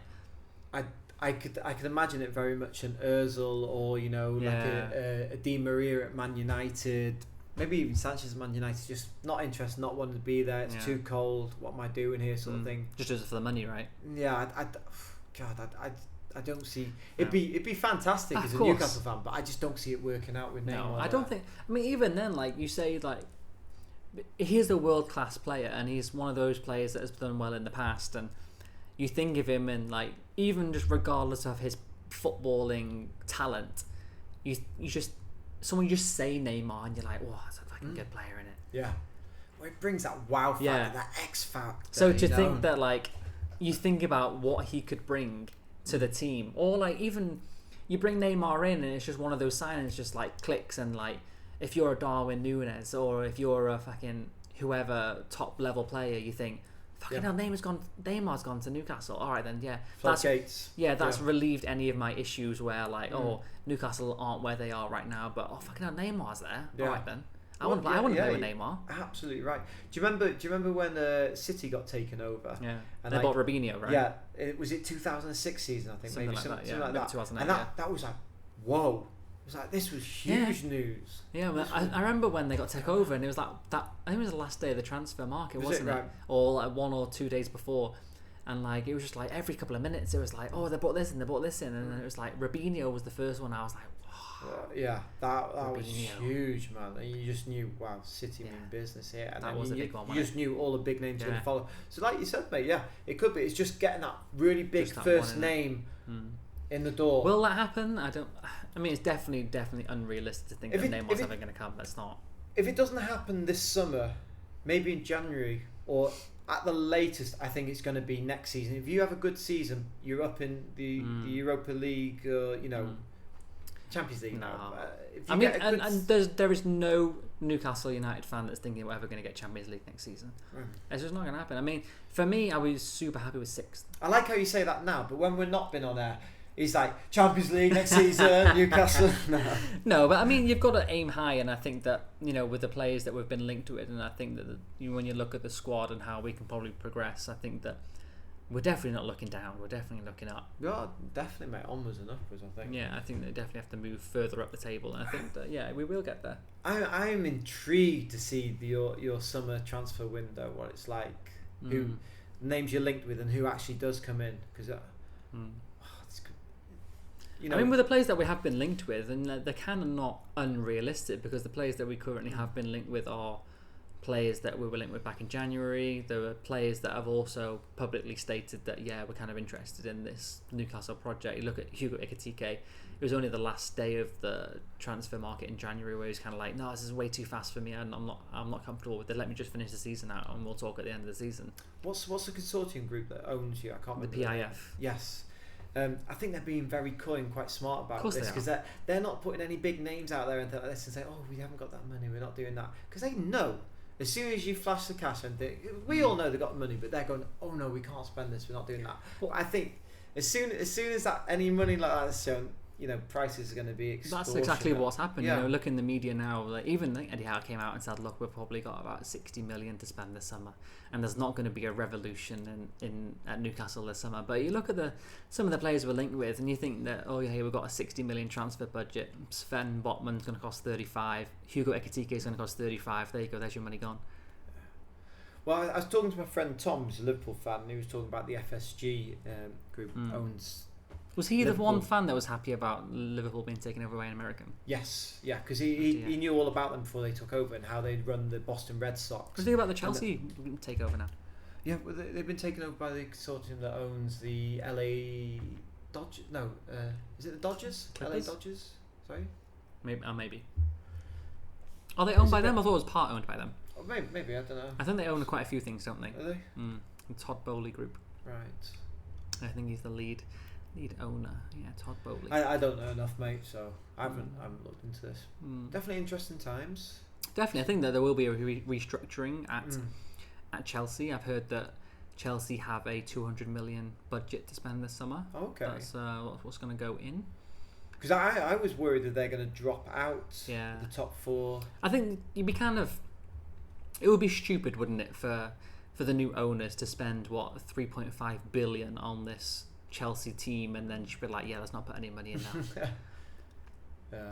Because you wouldn't want to see, because even you look at the squad now, it's kind of fractured, isn't it? I mean, you got Lukaku who doesn't want to be there. You've lost basically your whole centre back line. You've lost Rudiger. Yeah, I mean, you've lost Alonso to Barca potentially. Right.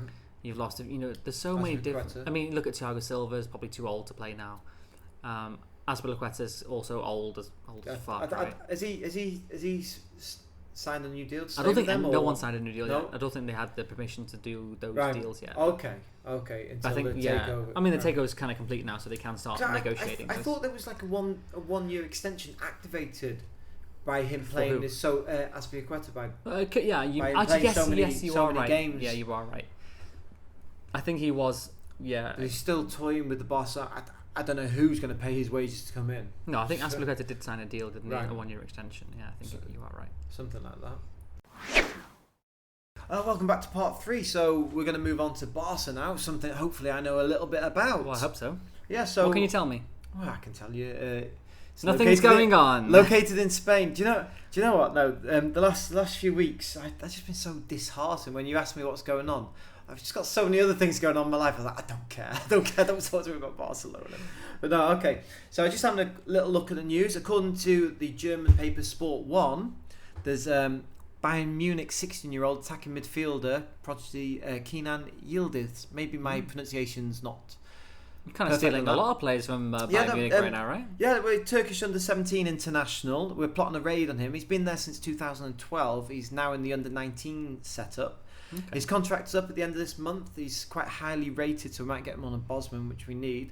So he's an attacking midfielder who can also play on the flanks. He's played 20 matches across the youth team setup this year. 6 goals and 8 assists. So he was just going to the youth team, right? He wouldn't go in the first. Yeah, no, he'd go into the youth rank or maybe Barca B at the most. But yeah, so then a bit of retaliation here. According to Mundo Deportivo, Bayern are now looking at the Barca left back, Adam Asno. Adam Asno. Do you know him? I don't know him. Does he know himself? Do we truly know each other? Where is he? Is he in the youth squad? Yeah, he's in the youth team in Cadet A. He's 15-year-old, Moroccan dual nationality with Spain. He's been in the under-16s for Spain. So apparently Juve, Dortmund, Bayer Leverkusen, and Benfica have been sniffing round. Why wouldn't Barca just keep him? Surely Barca's more of a he's not happy because Barca have just offered him nothing as usual. Well, I mean, obviously not big money or anything. They offered him a place in the juvenile B setup. I think he wanted to be like maybe in the actual B team or something like that. He was hoping for something more substantial. Well. Yeah, only 15. So I think he's reported and said he wants to go abroad, try his luck abroad. I think he's rejected. I think he said he's not interested in Juve, Dortmund, Bayern Leverkusen, and Benfica, with only eyes on Bayern. So maybe it's a bit of tit for tat. If you're looking at our youngsters, maybe we'll look at your youngsters. So yeah, Barca, we need to clear out, man. We need to get rid of possibly 8 players. But then it's the same 8 players. It's like Umtiti, Longley, they're going again. Ricky Puig is going. Braithwaite, Braithwaite, Jesus. Braithwaite. Do you know what? He's technically he's not the level, but I love his attitude. I love his. You do need some good players with some good attitude. Yeah. So Mingueza in defence, youngster. Was he he's the furry haired dude, like the curly haired dude? No, curly hair. He reminds me. He looks like a young Ramos. He's got the goatee that's the there, one. That's the one I'm thinking of. But you know what? I like him. I don't think Xavi's that enamoured with him, but I like him because he's got pace about him, which we seem to lack in the centre of defence. We've got that triangle, the 2 centre backs and a defensive midfielder when Busquets is there, and Longley and Piqué are playing. Piqué reads the game so well and he's in the right place he needs to be. But any ball over the top, we are screwed. There is no place. It's like the 3 of them are running through treacle. There's just no pace. I mean, when he played in the El Clasico, I was really impressed with his performances. Yeah, I like him. I can't understand why he's not getting the game time. Maybe he's not putting the performances in training. But when he comes on, I think when Koeman was still there, fucking Koeman. when he was still there, I think he yanked him off. Yanked him off. Grabbed the back of his shirt. This was the X-rated version. No, he hoiked him off. I think. Or was it Xavi? And like he did something, wasn't impressed. Boom, you're straight off. Oh, good. Just so like, just like the face on him. I don't know when you're that age, because he was only like 20, playing out of position, not his actual position on the right defence. Yeah, and I was thinking, come on, sometimes you need the arm round you. So yeah, I hope he doesn't go out, but maybe he's a saleable asset. I don't know, but I love Araujo. He reminds me of a young Van Dijk. Really? That's a bit of a high compliment. Well, no, he's like Van Dijk, meant to be a Rolls Royce of a defender. He doesn't need to get out of third gear, never out muscled, always in the right place. The pace on him, can get back, everything about him is right. I like this about Araujo. He can win the aerial balls. He's got the pace. Reads the game quite well for a guy. I think he's 23. I think. Young guy, right? Yeah. But it's just even when he's not favourite for the ball, and he uses his strength, he positions his body right, and he wins the balls that he's got no right to. And I think he's got that similarity with Van Dijk, where I think Van Dijk went the whole season without being dribbled past, and Araujo's got that about him. Yeah, where players try and take him on, he just gets his legs there, gets his body across, and you just think no one's getting past. Sometimes he's caught out of position, but I don't know if that is just the rest of the defence letting us down, because what, fullbacks are boom straight up there. Yeah. Danny Alves was like on holiday the last few weeks, like looking, where's he? He's meant to be in the right back. He's gone. He's already in the changing rooms or something. It was like, God, where are you? Adam Traore, I don't think we're going to activate his. You can't afford him. His 30 million. It's a shame because I like the guy. Is he good? I think Newcastle linked with him now. Do you know what? He's not a Barca player. But I like... Was he still using the baby oil on his arms as he came on the pitch? I think so. Yeah, that's what he used to do in the Premier League for playing for Wolves. He used the baby oil all of his arms. Baby oil! Yeah, he used to baby oil all of his arms up. And then, because so defenders could trying to grab it. Yeah, I think that's a good idea. Why not do that? Did he do that in La Liga, though? But this is the thing, what I like about him, because he's knocking it past. Defenders got the body in the way, and he's just pushing his way through, using his strength. I love that. He's got that physicality, that directness. Yeah. Sometimes, the rest of the team, they don't know what he's going to do, and there's a frustration level there, and they're like looking at him, and he's overplaying it, he's overcooking, he's going down these blind alleys. But for me, I like this at times. It is frustrating. But that's what a creative and exciting player that you kind of need going forward. Yeah, well, but I mean, Xavi wants a player that's going to recycle the ball, don't lose the ball. Very Pep-esque at City, because Grealish come out and said, after they won the title, he come out and said he was scared. Lord, sometimes I don't know what I got to do. I don't want to lose the ball. But that's kind of like a bad as well for an attacking player, especially if you're one of those creative players. Because even he said, after he was playing like that, and he was kind of scared about what was happening, and he was scared to play in those type of games and not do those kind of tricks. And the last couple of games, that's what he said he was kind of doing. He's like, I'm just trying to enjoy my football and start playing how I used to play at Villa, and that's kind of where he started to play a lot better now. You saw that at Villa, that freedom, taking on the book, going, wow, that's fantastic. Come to City, because he's scared. Don't do it, turn back. And that's what frustrates me as a Barcelona fan. Watching them get to the bylines, and it's like, okay, we're just going to come back, keep the ball, retain the possession, slow it down, start again, look for the spaces. And it's okay, I can watch that, because I'm a Barca fan. I'm happy, but I've got a lot of friends that can appreciate him to say, Dave, I can't watch Barca, it's too boring. I was like, what do you mean it's boring? But for me, because we're keeping the ball, I'm happy. But I guess you're not doing anything with the ball. Well, not necessarily, but we're also not losing the ball. But it's not the most excited of things, but I can watch it as a Barca fan. But I think if that was another team, it wasn't my team, I'd be like, oh, come on, man, this is boring. Yeah. So I can understand and appreciate it. So that's something I do like about Traore, and the fans do like that as well. They get on their feet. It's like exactly. That. Oh, that's what they've kept to see, isn't it? He runs in. He's heading in field. You think he's going to lay it off. He's still doing it. He's knocking it past players. He's running round them. He's getting onto it. Where's he going? Sometimes he lays it off. He does the right thing. Other times he keeps it too long. I think his first 5 games that we had him was like, wow, he's doing the right things. He's got 1 or 2 assists.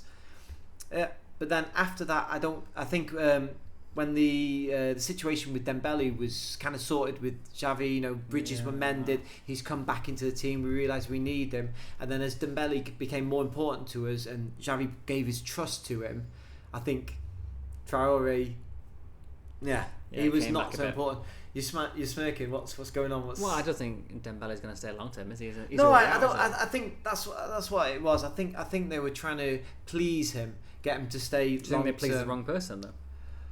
I don't know. Because he was never going to re-sign. You've been saying this for over a year now. Yeah, I don't know. I don't know whether it's Dembele or his agent, Sissoko is his agent. I don't know whether he's keeps on pushing, wants more money to go to the other places. Because I'm sure Dembele has actually said he's happy here and he's enjoying his football again. I heard he was linked with Chelsea recently. Well, I thought he's linked with PSG, but then I think PSG had come out and said no, we don't want him. But I don't probably can't afford after a Mbappe deal. Who would? Because up until I think it was Christmas time, I don't know if this stat's still true now, but I think he'd missed 84 games in 4 seasons. That is horrendous, a frightening amount. And Laporta keeps on coming out and saying, "Yeah, we got the right guy. Him over Mbappe." What? Thinking, no, man. What? I love Barca, but what blinkers have you got on here? And he's a mercurial talent, mate. At times, he's brilliant, unplayable, and other times, he's just as likely to curl it from like 30 yards out into the top corner as he is to hit you standing there on your phone by the corner flag. Yeah. He's very hit and miss. Yeah. So frustrating. So yeah. So who do you think you like transfer wise? What? Well, I think we're going to prioritise Rafinha from Leeds, and I liked him when he was at Valencia, but his buyout clause was 110 million at the time, and it was expensive. And then he went to Leeds. I was like, what? Leeds? It's 110 first to buy him. Suddenly, I don't know if it was the same season or the season after he was at Leeds, and I was like, wow, that's a great signing for Leeds. And I don't think he played for a while. It was a bit of a bedding in period. I think you'd probably pick him up for about 35 million now. I reckon. I mean, the option of 30 million for Adama, or I don't know. If you can't afford, this is what I don't get with. We can't afford either one. That's what my point with Barcelona. I never understand how you keep getting linked with these players, but you can't even register the two players you already have. I think it might be down to this TV deal or whatever was going on, because I think June the 16th could be the start of a new era for Barcelona. Why? So the members are going to vote to sell off a chunk of the club's future TV right earnings and some of its retail arm. So I think we're going to sell off 49% of our retail arm and 49% of the TV rights, the future TV rights, which that is huge. That's a lot. Yeah. Apparently, though, they're saying, like, you know, why would they sell off the retail side of this, all the shirt sales? But apparently, because I think, was it me or you talking about Messi's gone? Shirt sales. Yeah. You've got rid of him from the wage bill. It should be fantastic. But actually, the sales, everything, you know, the interest in Barca has dropped since Messi's gone, and it's reflected in the retail sales. Then why did they let Messi go in the first place? Well, this is what I'm thinking, because like I remember Guillaume was saying, yes, okay, we're paying him like what was it, like 70 million a year or something like that. Yeah. But what he brings in was way more, right? Yeah, for the sponsorship deals, because I think we lost a sponsorship deal when we lost Messi. With the sponsorship deals, the retail sales, all these other things he brings in far outweighs that wages. But I think also with La Liga, I'm not sure if like sponsorship deals, the way it's so complicated, the way they calculate what you can put towards it. So we've been linked heavily with Lewandowski. He would be an amazing. That was one of the signings that I would be kind of jealous about. I think, because I would love him. I think he would be. I mean, although he is kind of an old figure, he's definitely one of the Barcelona type signings. You know, someone who's past their peak, just a little bit, and he's going to come in on probably a high salary, same like Aubameyang. He's the same over 30. It's a Barcelona signing, isn't it? I think so too. I think he'd do fantastic. Also, for a season though. Maybe two. I think he's 34, not quite 30. 33, not quite 34. I think. I might be wrong on this. But he's one of those players that you just get for like 1 or 2 seasons. There's no forward thinking with Barcelona. It's just like, here's all this money. Here you go. When has there ever been? But it's just the whole club structure and the way things are run at Barcelona is just so poor. But if Lewandowski has come out and said he's interested in Barca, would it be foolish to not even look into the possibilities though? But if he was interested, but even if Xavi might not even want him.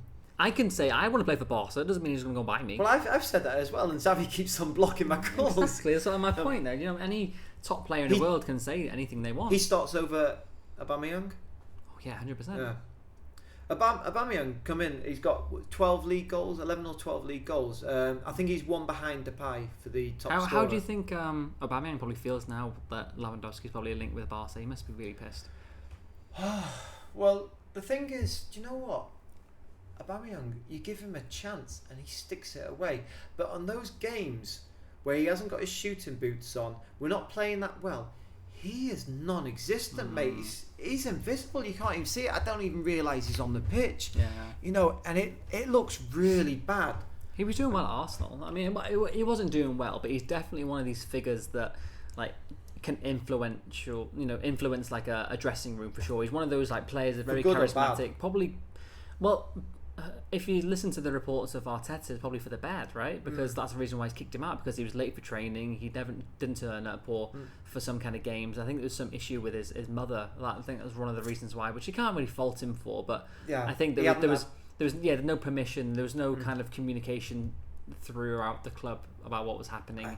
I can understand that. Yeah, and also with when he was signing for Barca, I think Arsenal hadn't given him permission to travel to Spain, and he said, I'm going to see my dad, because my dad just lives outside of Barcelona. But then do you think, like, is he one of these players that is more of a disturbance than a benefit. Because I think also at Dortmund he had the similar situation where he fell out and he was causing trouble there. I don't know. I can't fault him at the moment because he seems to always smile on his face, and I don't know. I don't know whether part of the reason to bring him there was trying to keep Dembele because they're good friends. They like each other. They had such a good relationship, and I think having him here has brought the best out of Dembele because we've seen some brilliant performances when he's come on. It'd be kind of weird, wouldn't it? That's our transfer role. Like, oh, he's friends with him, and that'll make him happy. So let's go and buy this guy. But then, was that not the same with Aguero to try and keep Messi? I'm sure that was part of the thinking. No, because Messi had already left when Aguero was signed. No, because Aguero had signed, and Messi had texted Aguero because he shared it. He was saying, "See you at training, on Friday. I'm coming back." Oh, I thought it was the other way around. I can't wait and everything like that. And then it was a Thursday night. It was the announcement. Oh, I didn't know that. Yeah, and for me, because I love Laporta from his first stint with Barca. I thought he was fantastic, and he puts the club first, and he's got a great relationship with Messi, great relationship with the fans, and it was just a surprise that announcement Messi was leaving. And so I've always clung to the notion that there's got to be a plan. There's a plan underneath. There's some reason why we can let Messi go. I remember when this whole situation was unfolding and Messi was potentially leaving, and there was a lot of rumours. Yeah, it's definitely over. And I was sending you news articles about it all, every other day, and you were like, no, we're gonna figure this out. We're gonna figure this out. And you were thought, Aguero joining and all the other things that was happening, and you thought that's it now. Because everything was saying he was going to stay, and all the sources close was like, yeah, it's done. But maybe just money, wasn't it? Maybe the board knew there's no chance, and maybe I thought if they're going to sign a CVC deal, then yeah, we'll have the funds then to sign. And Tavares was coming out and saying, yes, you need to sign this, and then you can sign.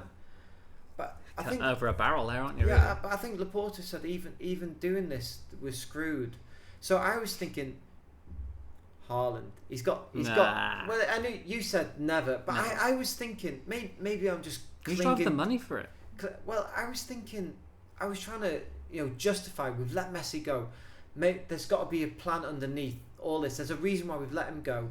Because I was thinking Laporta could have done more to keep him there. So maybe there's a reason we've let him go, and then next season we're going to spend that money. That money saved here. We're going to bring Haaland in. I thought the great rapport that Laporta had with Raiola, I thought this is part of some master plan underneath the surface. It's going to come to fruition, and then it's like Haaland's link with City. No, I think he's going to come to Barcelona. No. Boom, he's gone to City, and I was like, there was no plan. But they've come out and said like all these hiding the numbers and fudging of all the book numbers and everything like this.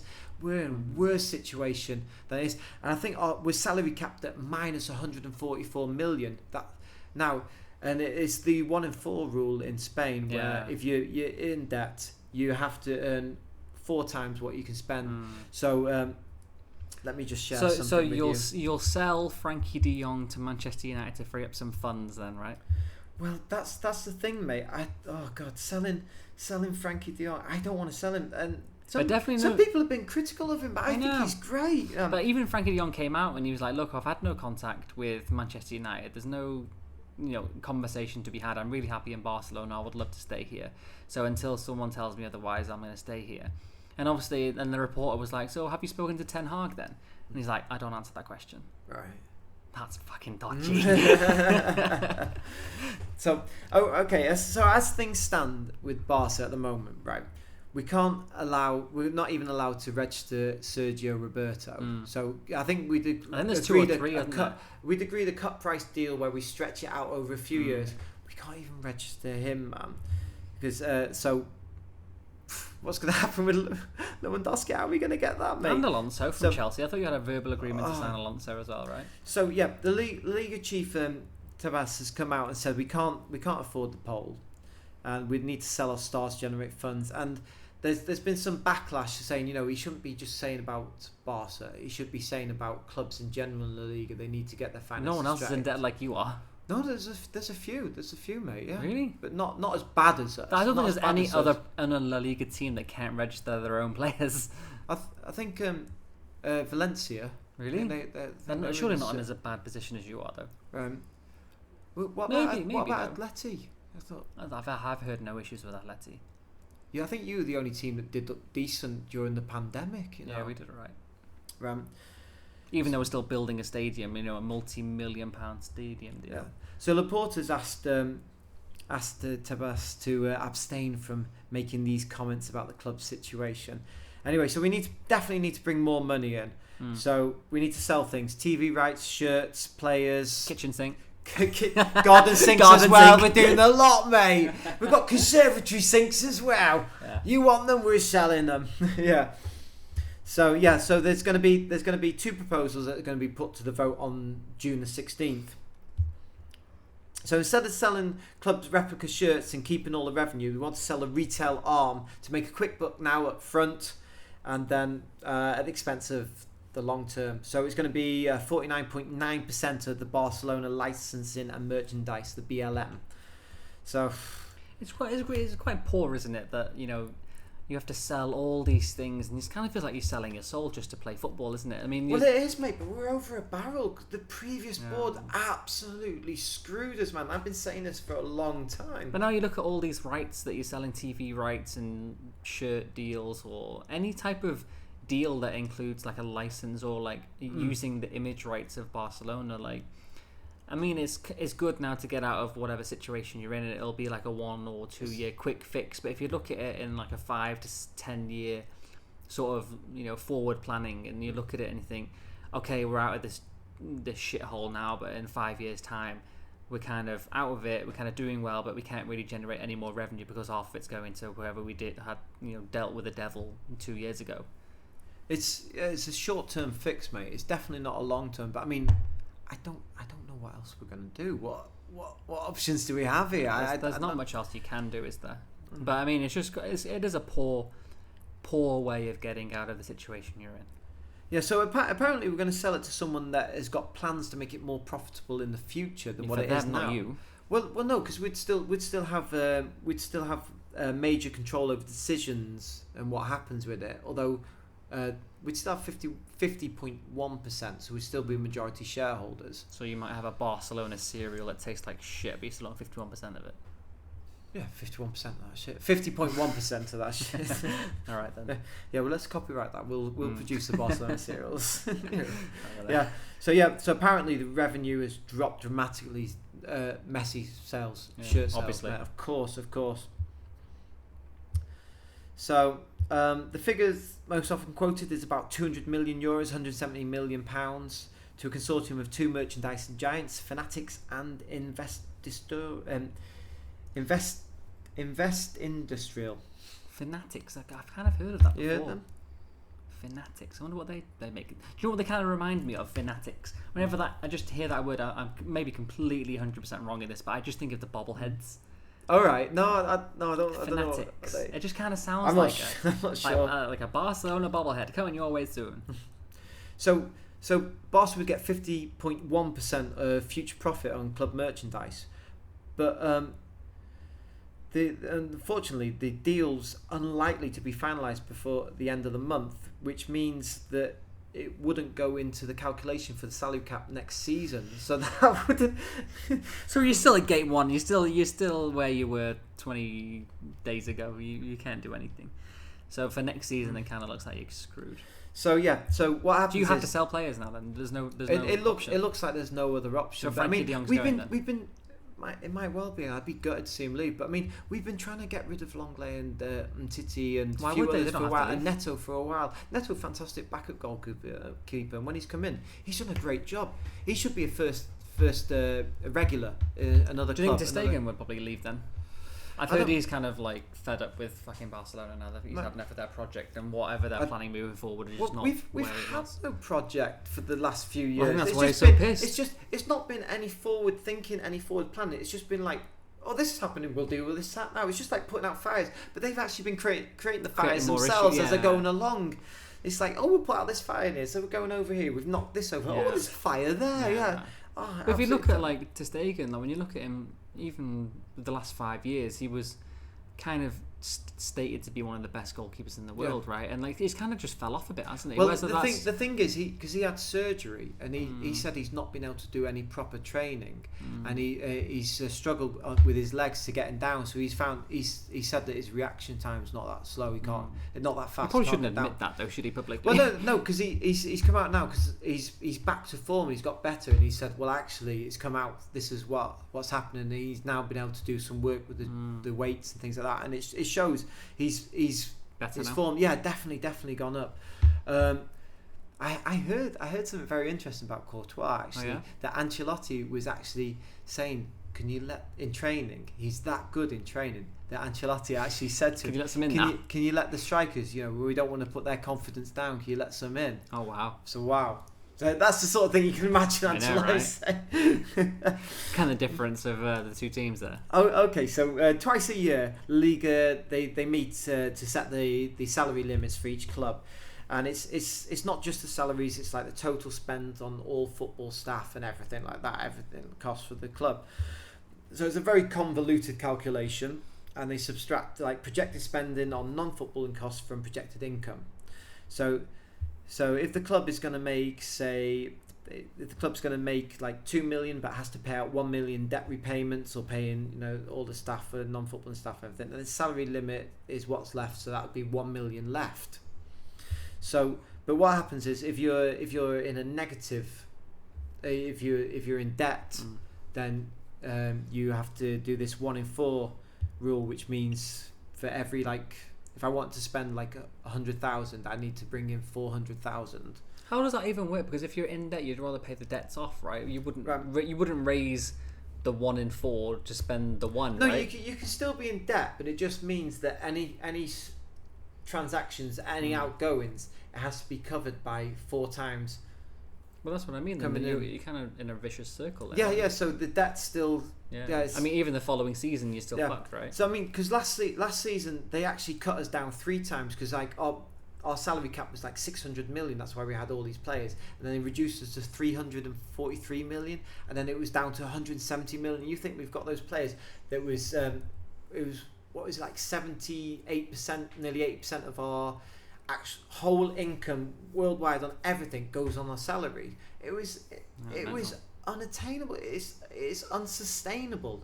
It's unsustainable. It is you unsustainable, can't go on like that. It's just short-sighted, giving all these overage players these massive contracts for 5 years or something. That's why you don't buy Lewandowski now, though, what isn't are it? you doing? But I mean, if it's on a 2-year contract, I think I agree with what Real Madrid are doing with over 30s. Paris got it right.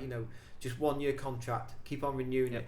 Keeps them hungry, keeps the drive. Of course it does. You see the difference, like Modric, keep on year in, year out performances. He's just signed Don't perform, you go. Sergio Ramos. Bye. Because he wanted the 2 years. Yeah. Why couldn't they have just said, give you 1 year? Why couldn't he have just agreed to that? Because he's too heavy-hearted, isn't he? I mean, he thinks he's better than everyone else. But even at PSG, he didn't play that well, did he? Sorry, you're actually absolutely right, mate. Barca are the only club to be in the minus at the moment. So the losses from the previous year, they're factored into the current year. And so Barcelona, we were devastated by shut stadium because that's a big income for us, huge stadium. It's a lot coming in. So and an out of control wage bill. Yeah, those two together, mate. Yeah. Boom. Was there no corona relief? Because I know that Premier League clubs did have a coronavirus relief debt or money issues. Because I know that Everton were really in some trouble with some debts, and the Premier League kind of writ off a certain amount to meet financial fair play rules. I think there might have been a little bit, but it's nothing really to affect you in the grand scheme of things. What we needed. Because we declared losses of 481 million. Oh, wow. That's 410 million pounds. I think the Premier League were offering around 120 million to write off somewhere around that figure. So our salary limit was minus 144 million. Jesus. And we're the only club to be in the minus, which means that we can't register any new players. Well, the only way we can register new players if they bring in 4 times what they spend for them. Will you not go? So for instance, right? So just reading this article. So, for instance, if we sell De Jong for 120 million euros, that means we can sign Lewandowski then for 30 million euros. If we sign him for any more, it's not going to happen because it has to be a quarter of what we bring in. Yeah, because Lewandowski's got 1 year on his contract left, right? So he has to be some kind of figure, and if Bayern don't want to let him go. I think because I think 30 million was quoted, so that means we need to get 120 million for Frankie. And I love Frankie, but we're not going to do that, especially when clubs know that you're in trouble. You might get 90 for him. Do you reckon 90? Okay, I thought 70 million was banded about, which I think is more realistic. I think 90 would be fantastic. I think the initial bid would be 70, but I think you'll get him for 90. No, do you know what, mate? I think the problem is with us coming out and saying we want to keep him, but if a bid comes in, and then everyone's going, "Oh, you're in trouble now." Yes, here's our 15 million. You're going to take it. I mean, that's when it comes to a point where Barcelona have to look and think, do we value this player? Do we think we can get more for him? But he's been criticised this year, and I it's not the high standard, because when he was at Ajax, he was unplayable. I thought he was fantastic, and I thought he has replicated that at times at Barcelona, not as consistent. And sometimes he's been hoiked off early as the first one to go, and you've seen the look on his face, not impressed. But I still want him there. I love it. He's one of the only players I think that breaks from deep and gets those late runs into the boxes, and it adds goals from midfield. Welcome back to part 4. Yeah, part 4. Feels like part 8. Feels like it. If you've joined us for 3 years of this podcast, so just want to get back to this article, just finish this up very quickly. So if Bayern do let Lewandowski go for, say, 30 million's been banded about, because his final year of his contract, so let him go for 30 million euros. Barca can say, okay, we stretch that over, say, 3 years, so that's 10 million each year. So, but then we've got what his contract, he probably wants something like 20 million. I don't understand how that works with the stretching, because the stretching would only be approved or allowed if the selling club agreed to it, no? Surely if I'm Bayern and you're saying I'll give you 10 million a year, I'd tell you to fuck off. I think I think a lot of clubs do this, and they agree to much over. It's well. But if I'm Bayern and I don't want to let Lewandowski go, I'm not going to agree to any. I'm not going to help you. Yeah, it might be, but also there's creative ways in accounting where you might put it towards next year's or something like that. Maybe. Yeah, because I think Bartomeu did something very dodgy with when we sold Arthur, and we got who's the Serbian midfielder from Juve. He's on loan in Turkey now somewhere. So not that good then. Pato. No, what's his name? Panjic or something. Oh, Pjanic. Pjanic. Just cut that. So we did that with when Arthur went to Juve, and Pjanic came to us, which I didn't want this deal at all, but it's just like Arthur was a saleable asset.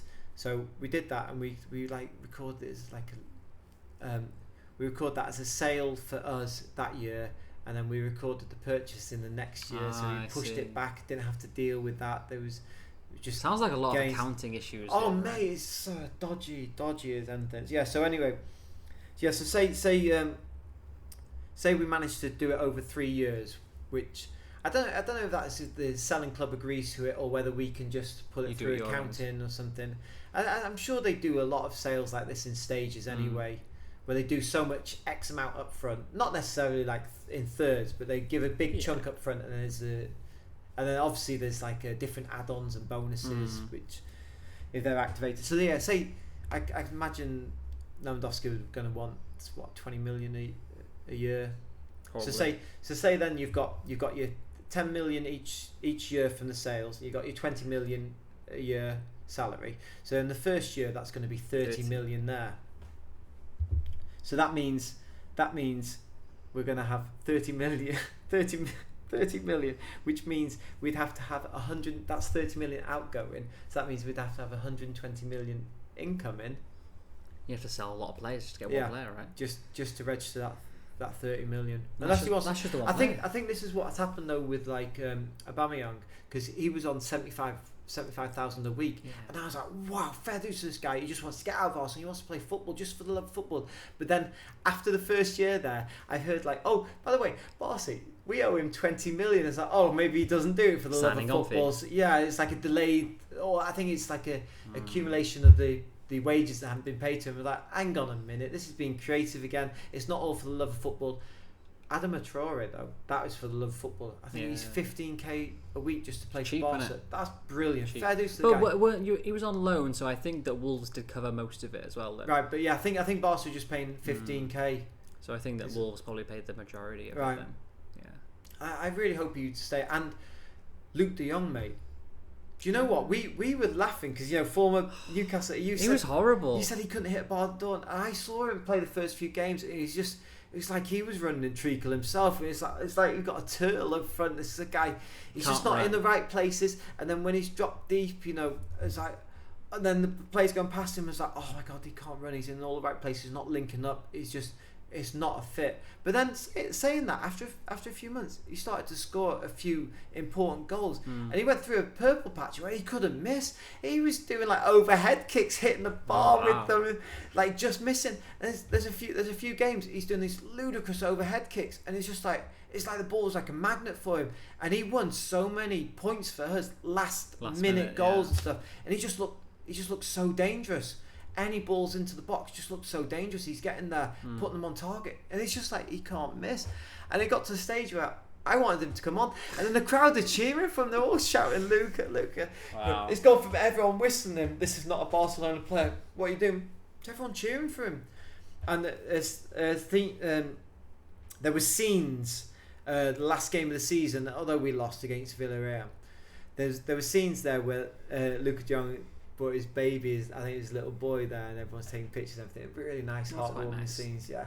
And I think the Camp Nou faithful has taken to him quite well, and he's. So that's another player you need to sign up then. Yeah, no, but I've heard he's going back to Sevilla. Oh really? I've heard it's done. He's finished here, and I think I'm disappointed because I think his not at the start of the season when